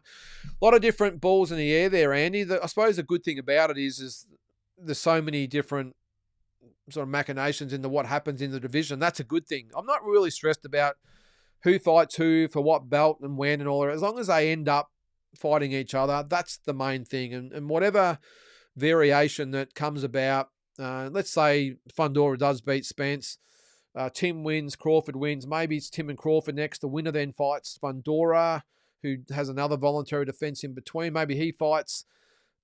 Who's got the WBC belt? You know what I'm talking about, the Ukrainian. And then we have the unification after that. I don't care how and when it happens, or how and if it happens, just when it happens. That's the main thing. All right, Batman and Billy is fighting Sergey Derevchenko in August. Okay, that's for... So that's not for a belt, though, obviously. Spence is so overrated. Fondora beats him. Yes. Derevchenko is done and dusted, and Billy wipes the floor with him. Yeah, I was just thinking for 1 second he was the 154-pound guy. All the names are just like alphabet soup to me. So, all right, who we got there? Paul Michael Craig. What have I missed? Too much to go over, mate. You'll have to watch it back. Usyk versus Fury was close. Ebbed and flowed. Says both have a chance of winning a rematch. I'm leaning Usyk again. Should be another banger. Yeah, I think Fury can get the job done. But having said that, I would probably my head probably still says Usyk wins, but Fury can do it. And I don't think it's a given. Well, let's face it, it was 1 round in the fight anyway. It could have gone the other way, or at least been a draw, whatever. But Fury can do it. He just needs to tweak it 5 to 10%, and he can win. But again, my head still says Usyk just finds a way to get the job done again. All right, Kyle. Ace Boxing Group aren't finished. There's just been a change of the guard with Angelo departing. Is that correct? They still will be making shows on Premier Boxing Series. Yeah, they will, Kyle. But I think what you will find is they won't do... I think there's 10 shows a year they've got to do. I just think they won't do all 10 shows. And that's a lot for any promoter. That's a lot even for No Limit, who have so many more resources. So I would think they might do maybe 5 of those events. They might give Alice's a couple. They might give even Will Tomlinson one in Melbourne, or a couple even. I know he'd love to do it as well. They might find someone else around Australia to do another one. But my gut feeling is 10 shows for anyone of a high quality standard, because what sort of happens is, and the most I've ever done in a year is 5. And even with those 5, you've got your whiteboard out and you've got all the names up there, but that just changes, and your shows get diluted. The more often you do shows, they just get diluted. Fights fall over. You haven't got time to spend on it because you're already working on the next one or 2 after that. So yeah, to have 10 shows to do in a year, this isn't Top Rank, who have full-time staff working on these things. These are just everyday guys who are doing their best and doing a great job, by the way. So yeah, I would think definitely not finished there, Kyle, but I wouldn't be surprised they might only do 5 shows a year or even 4 and farm the rest out. Does make sense, I think. But all right, Carl, if Tim beats Virgil, I'm still a winner. It's what we call a win-win scenario. Yep, it's a good take on it. I don't see any heavyweight born of his mother beating Usyk. Yeah, a few have come close, but I think Fury can do it, Carl. But again, as I said, my head still says Usyk. We have been spoiled, but when I think of fighters not so active, Akuso, McKeon, Hooney, Wallace, Woodwin, is that? Woodwin. Who's Woodwin? Not quite sure who that is there. Kyle, let me know. Just had his fight this June cancelled. Who's Woodwin? Carl says about Tazzy Brown, Tazzy online tantrums. Well, he's got to be nice and calm. He's going to be interviewing overseas fighters and trainers and whoever it might be. Did he say AFL players as well? I'm not so sure I'll be tuning into the underworld ones. They do absolutely nothing for me, to be honest. Not sure why you want to give those guys a platform. But anyway, just a mouthpiece on a camera. Tommy, I know you said you don't watch much UFC, but Aussie fighter Jack Della Maddalena is 8-0 UFC and beat some quality guys. Might be the next future champ. If that is the case, Tommy, that's awesome, but I have no idea who he is, mate. So let's hope if he's an Aussie, he gets the job done, but I have no idea about UFC. Tazzy's tirade was cool. In my opinion, Tazzy needed to vent sometimes, and that was his outlet. The only problem is, Andy, I did it live. That was probably my biggest mistake. What I should have done is probably taped it and then maybe put the bleeps in over the top, because he got a little bit excited sometimes, Tazzy. It upset a few people. But anyway, that's what makes him him, doesn't he? And that's why I'm sure his show will be a success. All right, Andy, Usyk is in the history books. That man is decorated. Full props to him. Yep. Well, I had someone send me a list today because we did the top 10 heavyweights last week, or where Usyk falls in the scheme of things. I did have him in my top 10. I might have had him at 9 or something like that, I think. And a lot of people disagreed, and that's fine. The fighters they put in there made sense, and that's cool. It's just a list. Someone sent me a list today and had him at number 2 behind Muhammad Ali, which is, as Vincent Vega in Pulp Fiction says, that's a bold statement.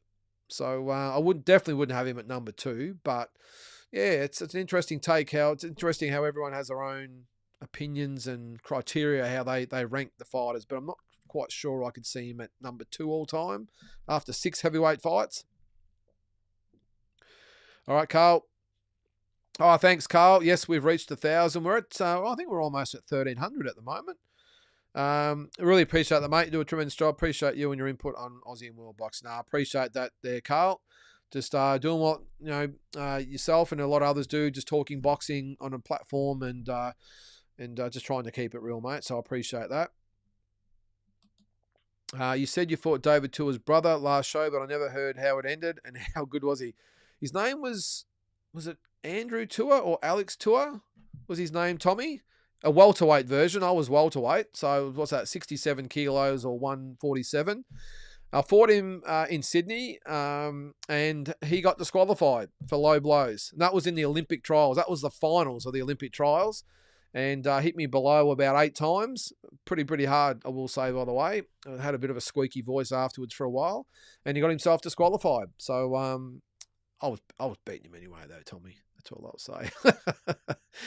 All right, Bill. Tazzy Brown's boxing's chess, not checkers. That's one of Grant's favourite sayings, chess, not checkers. It's a good saying there, Bill. Chris Algieri should ask for his brain cells back from Ben. Geez, he nailed him, didn't he? And to be honest with you, Andrew, whenever I watch Pro Box TV, and I love it, it's a really, really good show. Sometimes it's a little bit cringe and you think, oh, Paulie or Tim Bradley sometimes. And Sean Porter's probably the one I always like to listen to. He's always pretty balanced. But Paulie Malignaggi's obviously got his own different agendas. I mean, he hates Canelo. And a few others out there as well they get stuck into. But Canelo's his main whipping boy. But Chris Algieri, when he's on there, I think he speaks really, really well. And I like him on there. Seems to be a really level-headed, down-to-earth type of guy. But every time I look at him, all I can think of is Conor Ben just pulverising him. It was a couple of years ago. So, but looks a good guy. It looks like he would be a good guy to meet. All right, what's that? Talking Tom and Ben comedy. Okay. Do you think the IBF are correct to strip Usyk as the undisputed champ? You should fight at least 3 times a year, in my opinion. Well, it's not happening now, Tom and Ben, I'll say. I said earlier in the show that he's not being stripped, so that's good. I don't think they should fight 3 times in a year, mate. Look, it's different times. In an ideal world, yes, but I don't begrudge these guys only fighting twice a year. As long as they do fight twice a year, I've got no problems with it. Back in the day, some of the champions used to fight 3, 4, 5 times a year. But just these days, it's just a different sport. So much money. I think the training camps are probably a lot different now, a lot longer. So, yeah, I haven't got an issue with it. But as I said, mate, with the IBF, it doesn't look like they're going to strip him. And the Hrgovic and Dubois fight will be for the interim title. All right, Osterine is a special blend of the testosterone of ostriches. Okay, I'll take your word for it there, mate. Bleed for This is one of my favourite boxing movies. Yep, I did like that, Carl. I think I had that in my top 10. I upset a lot of people because I had The Fighter as the second worst boxing movie of all time. I thought that was just dog shit, to be honest. Southpaw wasn't too far behind. And I'll tell you why. Storyline of both, I don't want to waste too much time here because I'm so far behind as it is. But movies like The Fighter with Mark Wahlberg, Southpaw with, who is it? What's he in? What's his name? Fill me in. Who in Southpaw? He's in Roadhouse. Whatever his name is. Jeez, I've just got a mental blank. The problem is, and the same as Creed, they can't pull off being a fighter. You got to have some level of authenticity, guys. Watch the Rocky movies. Rocky actually looks like he knows what he's doing. Apollo Creed, Carl Weathers, looks like they know what they're doing. Clubber Lang, Mr. T, maybe Drago just on the border, but those guys, Carl Weathers, Mr. T, they looked like fighters. They really did. They pulled it off. And the training montages, all that sort of stuff was awesome. Watch Creed. I mean, it looks like some guy, though, he's had 3 lessons in the gym, and he's, put him on a YouTube video on the pads that, anyone can look good on the pads. It just doesn't pull it off. And I'm just trying to think. Jake Gyllenhaal, that's his name. He's the one out of Southpaw and Roadhouse. Just laughable. And Mark Wahlberg, I'm a massive fan of Mark Wahlberg, but watch the fight. And now I'm probably coming from someone, I'm sure there's a lot of you out there as well, coming from someone with a boxing background. I look at it and I just have to do this. I can't watch it. Having said that, I suppose the average punter out there looks at these movies and doesn't get too stressed about, look at this guy try and fight, where they're looking at the overall big picture, the story and the music and all the rest of it, and the actor involved. So they tick all the boxes and they go home all nice and warm and fuzzy. I'm not sure whether Tara was in the chat there, but she'll tell you the first thing I do when I see these boxing movies is, oh my God, this guy's trying to be a boxer.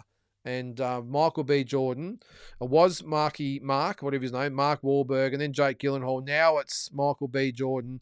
I've got to watch it with with my hands covering my face. So that's why they're the worst movies. But as storylines and everything else, great movies, especially the Creed ones. Really, really good. And Southpaw to an extent too. Really good storyline, script writing, all the rest of it. But for me, as someone with a boxing background, I can't take it seriously because they just cannot get the fighting scenes right. They look ridiculous. But Rocky, go back and watch Rocky 3. The second fight with Clubber Lang, the best fight or coordinated fight scene of all time. And the training montage, again, I'll say, is the best of the series as well. Anyway, let's move on. Can't get any more behind, can I? So, all right, Tommy, the boxing, Carl, you ever see a movie called Warrior? That's a UFC movie, isn't it? It's an MMA movie. Came out. That's with, what's his name? The Aussie guy in it. And the English guy was in Mad Max. I know my movie stars, don't I? I'll keep moving through there. Yep, stay away from Australia, please. No Limit would make the press conference, grand arrivals, weigh-ins and interviews all on pay-per-view. Imagine what they charge for it, Damien. They charge $60 to $70 for what should be a free card. So, all right, Peter, you can take it to the bank that the Victorian government wouldn't be on Saudi's card if it came to Australia. That would stop the Victorian state government building another useless train station. I'm not getting into that, Peter. I know you're dangling the carrot out there in front of me. I've got to get on the soapbox in a minute too. Is that what I called it? The soapbox, wasn't the weekly soapbox? Inouye offered Sam the fight in September. Sam said no, he has a fight in Australia in July. Why would you not fight Inouye in September? It might be a good way to get out of it. Oh, hey, look, I reckon I can take you. But unfortunately, I've got another fight sort of booked in the meantime. Non-title fight, but, I've got to take that. There is a press conference here with No Limit on Wednesday. So this is Monday night, of course. So it's Wednesday morning. So I'm assuming they're going to announce maybe Nikita Zoo's next fight. I'm not quite sure, but there is a press conference on Wednesday. Kyle, the Turkey cuts out the problem with promoters. The card in August has Golden Boy, PBC, No Limit, and Matchroom fighters. I understand that, Kyle, but they're different promoters. If they came to Australia, I'm sure No Limit would play ball. There's always we'll let you into our little neck of the woods, but we want a piece of the action, as they should. They've got the contract. But I think the only thing that will make it happen, Kyle, is the fact that they've got the coin. And if they came to Australia and said to the boys at No Limit, here's a check for $500,000, I think that the boys would take it. So whatever. And if they come to Australia, that's great. I'm just not sure whether Australia is on the list of the destination boxing countries. But you never know, mate. Let's hope you're right.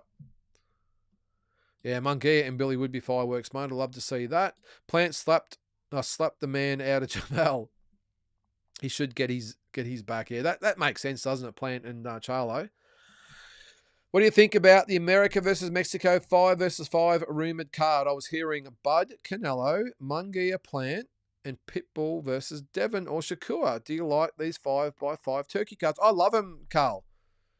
That's Tommy, by the way. Sorry, Tommy.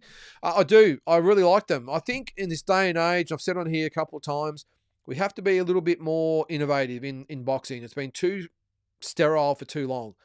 And I just think you see a lot of other sports have tinkered with things. I'm not saying as far as tinkering with it, maybe the amount of rounds or the amount of time in rounds, all that sort of stuff. I'm just talking about different concepts that takes nothing away from normal boxing. I think I said on here a couple of weeks ago, my idea with the nitro boxing or whatever the hell I called it, ultra boxing. I think I called it the ultra boxing, where they're 1 minute rounds with 30 seconds break. So 15 1 minute rounds as a different concept. That doesn't do anything to normal boxing, but it's just a different innovation. And that's what I see with the 5x5 concept. Why not?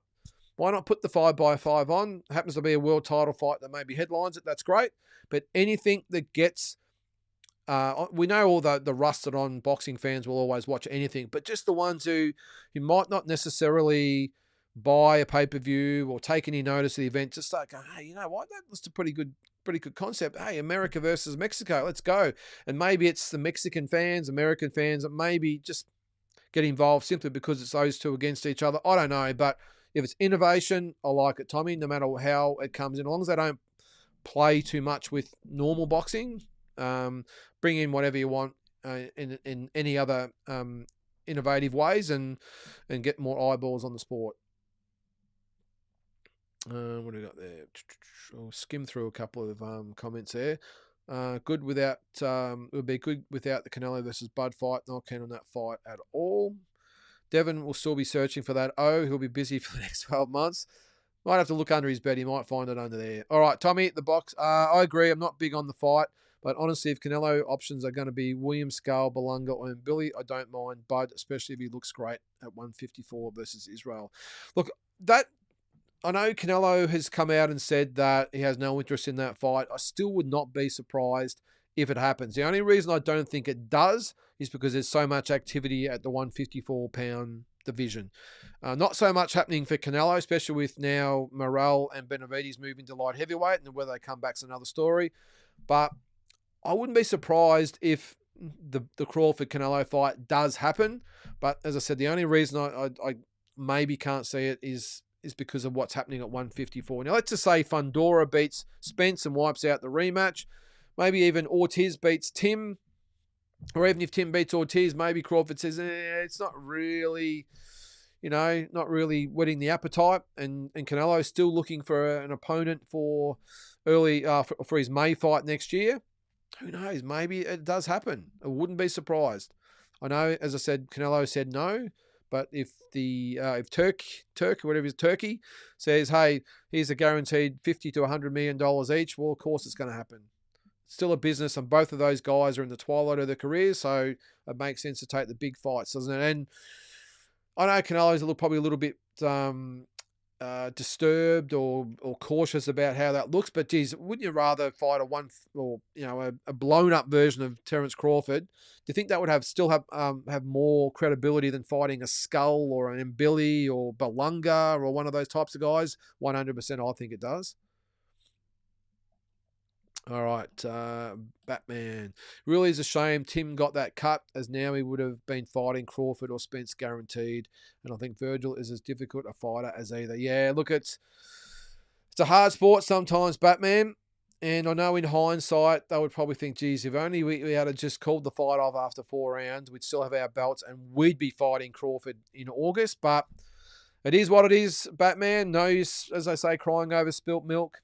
Can't do much about it now. Look forward, not back. So he's just got to get past Ortiz. Crawford beats Madrimov, and then we might have a fight with an asterisk beside it. It depends on Crawford, and it depends on Canelo.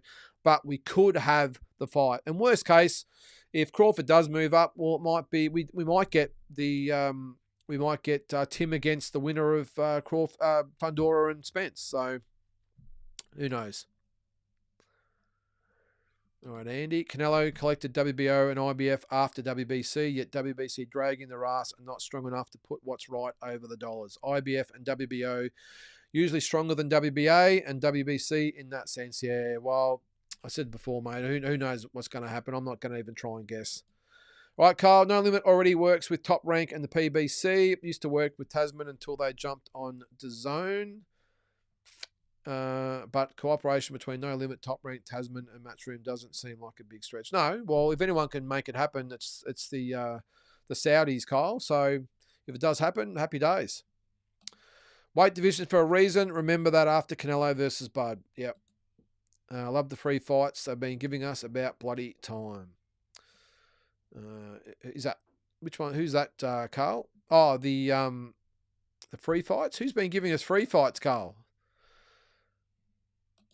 What I like about Tim is you won't hear him complain about it. No, he just gets on with the job. All right, Andy, 154 Madrimov WBA, Fundora WBC WBO, IBF held by a Russian fella. Thanks. Spell it out. Bakram Murtzaliv. Okay, I'll take your word on that. Did he look good in his last fight, though, didn't he, when he beat Mendoza? Really, really good performance that was. Usyk at number 2. I'm gathering that's a no. Ali would have beaten the shit out of Fury. Level, says Peter. I think, well, look out for Wednesday night when we do the dream fight. We've got big George Foreman against Alexander Usyk. As I say, styles make fights. I just think Usyk would struggle. I think he would. I haven't decided on the Foreman fight, but I mean, that's a tough fight. I think Fraser, Tyson, those Sonny Liston, those types of guys. I mean, those big punches against Usyk. He has shown that he can be shaken and hurt. So how would he go against one of those big punches? Look out Wednesday night to see how that fight pans out with Foreman, by the way. Talking about Tazzy's rant, wish we had the cameras rolling when when the San Francisco fight got cancelled. Well, I won't go into it too much, but we went to San Francisco last year for Jason Maloney against Astrolabio in, where was it, Stockton, before going to Vegas for Andy's fight against not Nakatani. It was Nakatani, Junto Nakatani. And when we were where Tazzy was on our flight, and on the way home, we were on the tarmac waiting to take off, and you could tell something was up when they had the torches out, looking under the wings and looking at the motors. And this is about 1 o'clock in the morning, by the way. And we sat there until they said, "All right, everybody off." This is about 2:30 in the morning. We're going to have to take 2 tomorrow night, go to the hotel, and we'll get you back tomorrow night. Well, let's just say the old Tazzy's tirade would have to bip that out as much as possible, to be honest, because it was not pretty. He was not happy. And then to make it worse, because he was on our flight, he got bumped onto a flight. They had to go to LA first and then fly out there by himself. And then the 3 of us stayed on the San Francisco plane. So he was not a happy chappy, was he, Ron? All right. Andy, channel growing. Liz lives on Fight Night seems to be helping heaps. Yeah, it does. It hasn't been too bad, Andy. As I said, I think we're 1230, 1240, something like that, and growing all the time. So, but those lives do help, Andy. We had a lot of people. I think I've said on there a couple of times in the Nikita Zoo Fight Night when we had 15,000 people. I think we had 300 or 400 people subscribe that night, so that was good. How much they actually view afterwards is beside the fact, beside the point, but no different than any other channel, I would assume. Sorry to hear about the family, Jules, but glad you got the win. Yeah, well, it was a little bit of bittersweet feeling, Tommy, to win a fight by disqualification. That's the first time it's ever happened, but it's on YouTube. Check it out, because he hit me low about 8 times. So it's probably, I did get the Gallotta special, that's for sure. Look at the fight yourself, you'll see. Thanks, Carl. The movie selections. Yep, Jake Gyllenhaal. Yep. All right, we'll keep going. Roadhouse with Swayze was way better. Check out the new version, though, guys. It was pretty good. I went in there, especially after seeing the Point Break remake. I went into the Roadhouse, not sequel, the remake, very, very skeptical, but I was pleasantly surprised. Is it as good as the first one? Absolutely not. But in its own way, it's actually quite a good movie. I thought Conor McGregor was really, really good in it. Jake Gyllenhaal, still a little bit like that for me, but a lot better in Roadhouse than what he was in Southpaw. But yeah, it's a good movie. Check it out. Favorite boxing movie, $1 Million Baby. I had that in my top 10. I can't remember exactly where, Peter, but yeah, it was a bit ahead of its time, wasn't it, with the female boxing? So Conor McGregor was awful in that new... Oh, there you go. He was awful. I actually thought he was good, because it was almost like he was playing himself, Tommy. Yes, he was a shocking actor, but in real life, it's almost like he's acting, isn't it? And he's not very good at it. But I thought he was okay. Geez, he looked jacked in it though, didn't he? Wow. All right, looks like we're on to the movies. Creed superior to come on, Kyle. What's this? Creed superior to Rocky in every way, and they do it without cheap sound effects or cheese. Well, I'm only going to either I'll spit that out. It got me tongue tied, Kyle. I'm not even going to warrant that or justify that with a reply. You must be living under a rock or something, Kyle, to think that Creed is better than Rocky. Whew. Wow, that's the comment of the night. All right, Carl, Big George, the George Foreman story is a cracker of a movie. Look, Carl, I liked the movie. The only fault I had with it is that they rushed through it way too quick. They pretty much just touched on everything. Look at the Ali movie. They really concentrated on one portion of his career. They skipped through a little bit of his earlier career, but then really focused on the Foreman fight. In this one, they just skimmed over everything, and that's the only thing I didn't like. But I thought the movie itself was really, really well done, but it was more to me like a Tully movie rather than a blockbuster. But I just wish they had either made the movie half an hour or an hour longer, or maybe, I don't know, they could have done a 2-part. I don't know, but it was just, they just tried to cram too much into that movie. Yes, Tommy, Creed over Rocky. Wow. Yeah, you would. I think everyone's having the say for me here. Have you seen Michael B. Jordan hit those mitts? Come on, he looks. Oh, Kyle. Whew. I'm gonna have to take a deep breath there. You compare, Kyle. Get off hit the stream right now and go and put on Rocky 3, and you watch Sylvester Stallone train the training montage for the Clubber Lang fight, the second fight. Then tell me it's not as good as Michael B. Jordan. Serenity now. That's all I'm going to say. Rocky 4 and 3 are my favourites. Yeah, I actually watched the first one on the weekend. I haven't seen it for a while. Put number 1 on. What a great movie. Great movie. Still not my favourite, but it is the favourite in a certain way. It's probably the more sort of heart-wrenching sort of one. Very, very basic. Very, very, minimal budget for it, I gather. But just the storyline and just a great movie. Anyway. Some of the old boxing movies, guys, can't even punch heavy bag. Yeah, let's pick out some movies there, mate. What's your top boxing doco? Good question there, Jules. I really enjoyed the Oscar De La Hoya one. I watched that on the plane. I think that might have been last year coming home from San Francisco. That I watched the Oscar De La Hoya HBO documentary. Really, really good. There's a lot of good ones out there. The Manny Pacquiao one's okay as well. But I really like the Oscar De La Hoya one, Jules. So if you haven't seen that, check that one as well. What do we got here?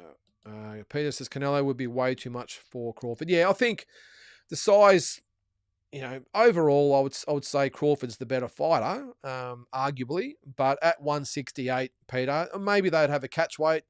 But I don't think Canelo would do the catch weight. I think he would say, look, if you're going to come and fight me, do it at 168. So, all right. It was meant to... sorry, that's between Carl. Bud said he only wants big fights. Said he's fighting a guy with 12 fights. That's a mega fight, isn't it? Very good point there, Carl. I like that one. I think after Madrimov, nobody will be keen on the Canelo-Crawford fight. I think Madrimov, win or lose, brings a lot of people back to reality. Yeah, well, it's a good point too, Batman. I think when Zoo beats Ortiz, Crawford will stay away, and I believe he thinks Zoo might be a fighter that can beat him. Yeah, I think Crawford would be smart enough, Peter, to know about what happened in the Fundora fight. I think he would. I think everyone like we do, we understand that for the first couple of rounds it was totally one-sided. Even though that's why they have 12 rounds, not to understand that. But I've got a feeling you're right, Peter, that Crawford would know that Tim Tszyu would be very, very dangerous for him. And probably wasn't overly stressed when Fundora got the win, I think. Allowed him to go in a different direction. But, yeah, well, let's see what happens, mate. As I said before, the fact that we've got so many big fights sort of out there is such a positive, isn't it? Batman said for a while, but if both win their next fight, Tim and Crawford, with the timing, I would pick Tim over Crawford when they fight. Yeah, look, make no mistake, it'll be a tough fight for Tim, Batman, but let's see what sort of versions of the both fighters we get next time. In August, Crawford hasn't fought by the time they fight for over a year. It'll be 13 months or 12 or 13 months, whatever it's been. And Tim coming off the cut. It'll either be let's go or maybe not yet. But I think it will just reserve judgment until they actually get in there in August. If Tim beats Virgil, he beats everyone. You got the Premier Boxing Series this Wednesday. DD versus Angel Rushton. Looking forward to that one. Yeah, I am aware there's a Premier Boxing show on Wednesday, mate, but I'm going to do my show anyway. Just watch it on the replay if you have to. This 5 versus 5 this weekend. What's the fight you want to see the most? I'm interested in Zhang versus Wilder and Nick Ball versus Roman Ford the most. All right, I've got the card up here. So we've got Deontay Wilder, Zhilei Zhang is the main event. We've got Dimitri Bivol, Malik Zinad. Hang on, I'm assuming, is that still the main event? I'm not quite sure. Either way, Bivol Zinad. We've got Dubois and Hergovich. We've got Raymond Ford, Nick Ball, Hamza Shiraz, Austin Williams, Willie Hutchinson, Craig Richards. I'm looking forward still to Deontay Wilder, Zhilei Zhang. Tommy? I know it's not going to be the most graceful fight. I don't know. The Bivol Zinad fight will be very competitive. I'm looking forward to it. And Dubois Hergovich probably will be entertaining as well. But Wilder and Zhang, to me, so fascinating. What is going to happen? Both look so bad in their last fights. I can see Zhang knocking Wilder out. I can see Wilder knocking Zhang out. I can see a boring fight. I can see an explosive fight. I can see Wilder coming forward and trying to punch with Zhang. I can see Zhang coming forward and backing Wilder up. I can just see so many different scenarios in this fight.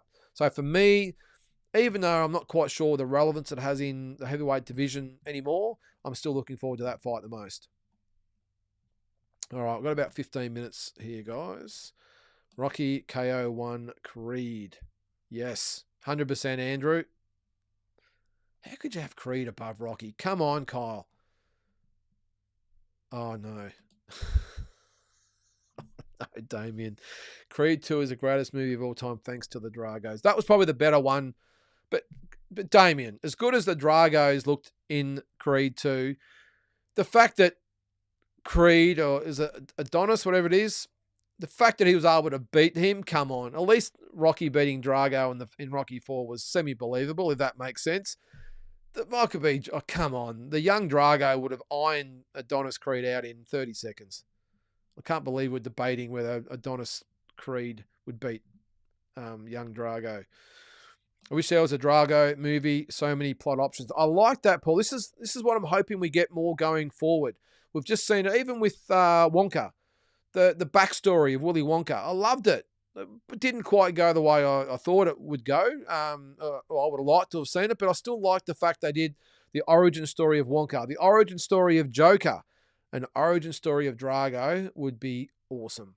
It really would be. Maybe even Clubber Lang as well. I know there's lots of different variations out there, but even a prequel of Rocky, how he got to where he was. I mean, they sort of touch on his history in it, but who knows how probably doesn't make a lot of sense because there's no big world title fights or anything, but I love the idea of extensions of the universe, whether it be prequels or the backstories of different characters. I love it. And a Drago one will be great because remember he had the Olympic gold medal as well, and how he became what he is, and I think it would be good there, Paul. But so many different things these days they can do. And the thing is too, as Cobra Kai has showed, if the studios aren't willing to put big dollars into making movies, well, make a mini series. So many streaming services these days put out a Drago series and see where it takes you. A Rocky one as well. Who knows? But I think a Drago one would be great. Anyway, I better hurry through these. I've just gone to Bonnie Doon in my mind. A guy called Retro Boxing and Documentaries has a channel, and he has the best Salvador Sanchez doco on YouTube. Okay, check it out, guys. I haven't seen it, Carl, but I will do that one for sure. Andy, Rocky was pioneering. 90% of time, originals are better. This is definitely one of those cases, in my opinion. Yep, 100%, Andy. How you can even think that Creed is as good as Rocky? Oh, my God. Crawford never talks about Zoo, and that says it all. Good point, Peter. I believe main event Main event is Zhang and Wilder. Okay. Yep, cool. As it should be. People talk about Ortiz like he's some unbeatable fighter. Time for a reality check. Who did Ortiz beat at 147 that Zhu wouldn't destroy? Exactly why I'm picking Tim Zhu, Peter. Ortiz is capable, don't get me wrong, but we just haven't seen the evidence, I don't think, so far, that he's got what it takes to beat Tim Zhu. Zhang is like hitting a bus. Wilder will get owned, in my opinion. Well, my way of looking at it, Carl, I think Zhang has the ability to take Wilder's punch. Mate, or if anyone's going to take his punch, besides Fury, of course, I reckon Zhang can do it. And I just think if he backs Wilder up, this is probably the key. If Wilder comes out, takes center ring and tries to iron Zhang out, and Zhang just stands there like a statue, then yes, he can be knocked out. If Zhang backs Wilder up, it's a stoppage win from me all the way for Zhang. All right. Nobody but neither have Crawford or Spence. Hang on, I've missed that one. What about the new John Fury movie, Fighting Shadows? Is that a joke, Peter? I hope it is. There couldn't be a movie, could there? Actually, I will say the Tyson Fury series on Netflix is pretty good, if you want to check that out. And the Conor McGregor one was pretty good as well. Andre says, do you guys think Tim Zhu could ever fight at that amazingly huge stadium in Melbourne? The cricket one, that's the MCG.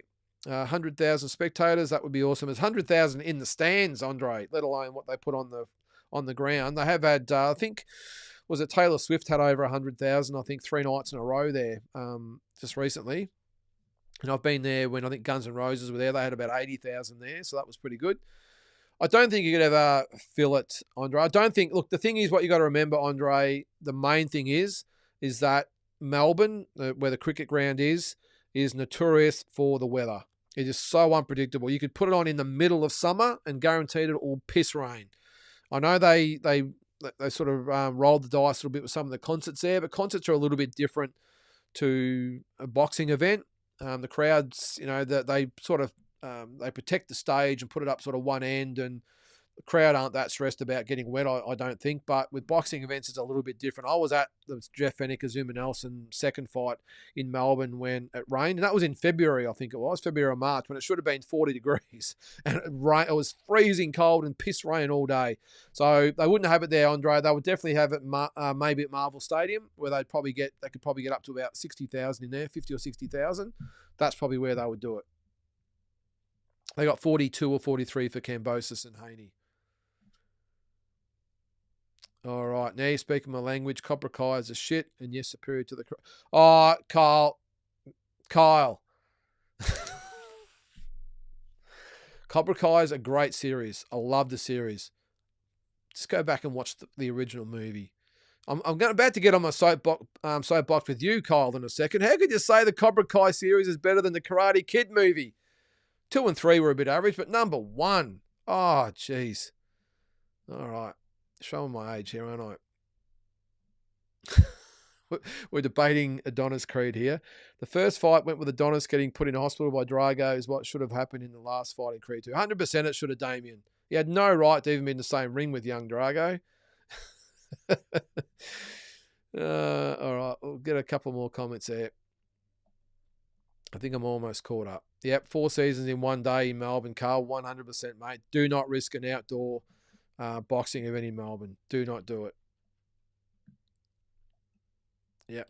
Yeah, it's definitely Andre. It was supposed to be in February. It's the hottest month in Victoria, and it was freezing cold. I did a show years ago, an amateur show, where I come from in Bendigo, and we did it outside. It was an amateur show, and again, it was outside at the football oval, middle of February. Should have been stinking hot. We had gale force winds and rain. The rain was coming in sideways, and it was freezing cold. So that's why you don't get outside events in Melbourne, mate. All right, is he trolling me, Tommy? Kyle has some hot takes. I think he's trolling me. Saudi fight at Marvel. Zhu versus Crawford. Apatai versus a human punching bag. CBS. Yeah, that'd be awesome.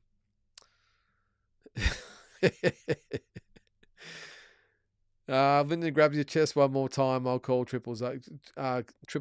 Carl, mate. I'm 50 years old now, mate. You gotta go easy on me. Jeez. Yeah, Peter. WWE was there. Actually, was there for that one. They rolled the dice and got away with it, Peter. But geez, I wouldn't be doing it. I wouldn't be doing it at all. Just when you can do it at Marvel Stadium, it's got the roof, perfect stadium for it. Not a lot of atmosphere. The problem with doing it at any AFL ground, guys, is that it's the size of the ground. It is just way too big for a boxing event. They need to be on soccer fields or rugby fields. Having them on AFL fields. I don't know if any of you guys have been to a fight, whether it was the Cambosis fight or even back in the day with Jeff and Azuma. And Costa did it in 2003. He fought at Marvel Stadium. This has no atmosphere. It's really, really tough to get any sort of rise out of the crowd in there. It's just an empty shell. It's just way too big. First, we all know the Karate Kid 2 and 3 was shit, but I'm not even going to say that. The original was terrible. Kyle, I think you're just doing that on purpose now. So that is officially my soapbox moment. Just one quick one on the soapbox. I will say it's not actually boxing related. I went to the football on the weekend. All right, this is something to finish up on. This is a couple of things. Again, it's not boxing related, but I never said it had to be. I went to the football at Marvel Stadium on the weekend. I saw the Mighty Blues, and they got the win over the Gold Coast Suns. It was actually really good. 40,000 people there for a game against the Gold Coast Suns, which is unbelievable considering they've only got about 100 supporters. Apologies if you're a Gold Coast Suns supporter, but 40,000 Carlton supporters. It was awesome. There's a couple of things. Well, probably the main thing was that I went to, again, it's not a boxing related one, but I'm on my soapbox. Went to the bathroom, and a few times during the day I drink a fair bit of water, and the amount of times I saw people walk in and walk out without washing their hands, guys, it's not that hard to be you go to the toilet, please wash your hands. That's all I'm saying. Please wash your hands. They walk out, and anyway, am I maybe a little bit old? Am I grasping at straws a bit here to think that when you go to the bathroom at a public event, you wash your hands on the way out? Jeez. I had another one, but I can't remember what it was. What was it? That was the main one anyway. Yep, that was the main one. Walking out of the bathrooms and people not. And Prices was another one at the football. That's another story. But yeah, really, really good day at the footy. As I said, the Mighty Blues had a great win. That's the other one. Just a quick one. I know I'm probably going to offend a couple of you guys out there. Now, I understand in this day and age, the vaping situation. I, as a 50-year-old man, cannot get my head around it. But if you have to do it, I mean, these people don't realise how ridiculous they look, by the way. Grown men sucking flavoured steam out of a plastic container, thinking it's cool or whatever it might be. Can you get addicted to vapes? I'm not sure. Either way. But guys, if you have to be a vape, are you a smoker or a steamer, whatever the hell you are? If you have to do it, if you've got to suck down flavoured steam out of a plastic container, the same rules apply to you in the stadium that applies to smokers. The amount of people I saw in the stadium sucking on vapes, guys, it is still classed as smoking. Do it outside, even though it's flavoured steam. I still don't want to smell it or taste it or whatever the hell you do with it, okay? So there's my two soapbox moments tonight. Vape, if you've got to do it outside with the smokers. And if you go to the bathroom, please, just wash your hands, okay? Just wash your hands.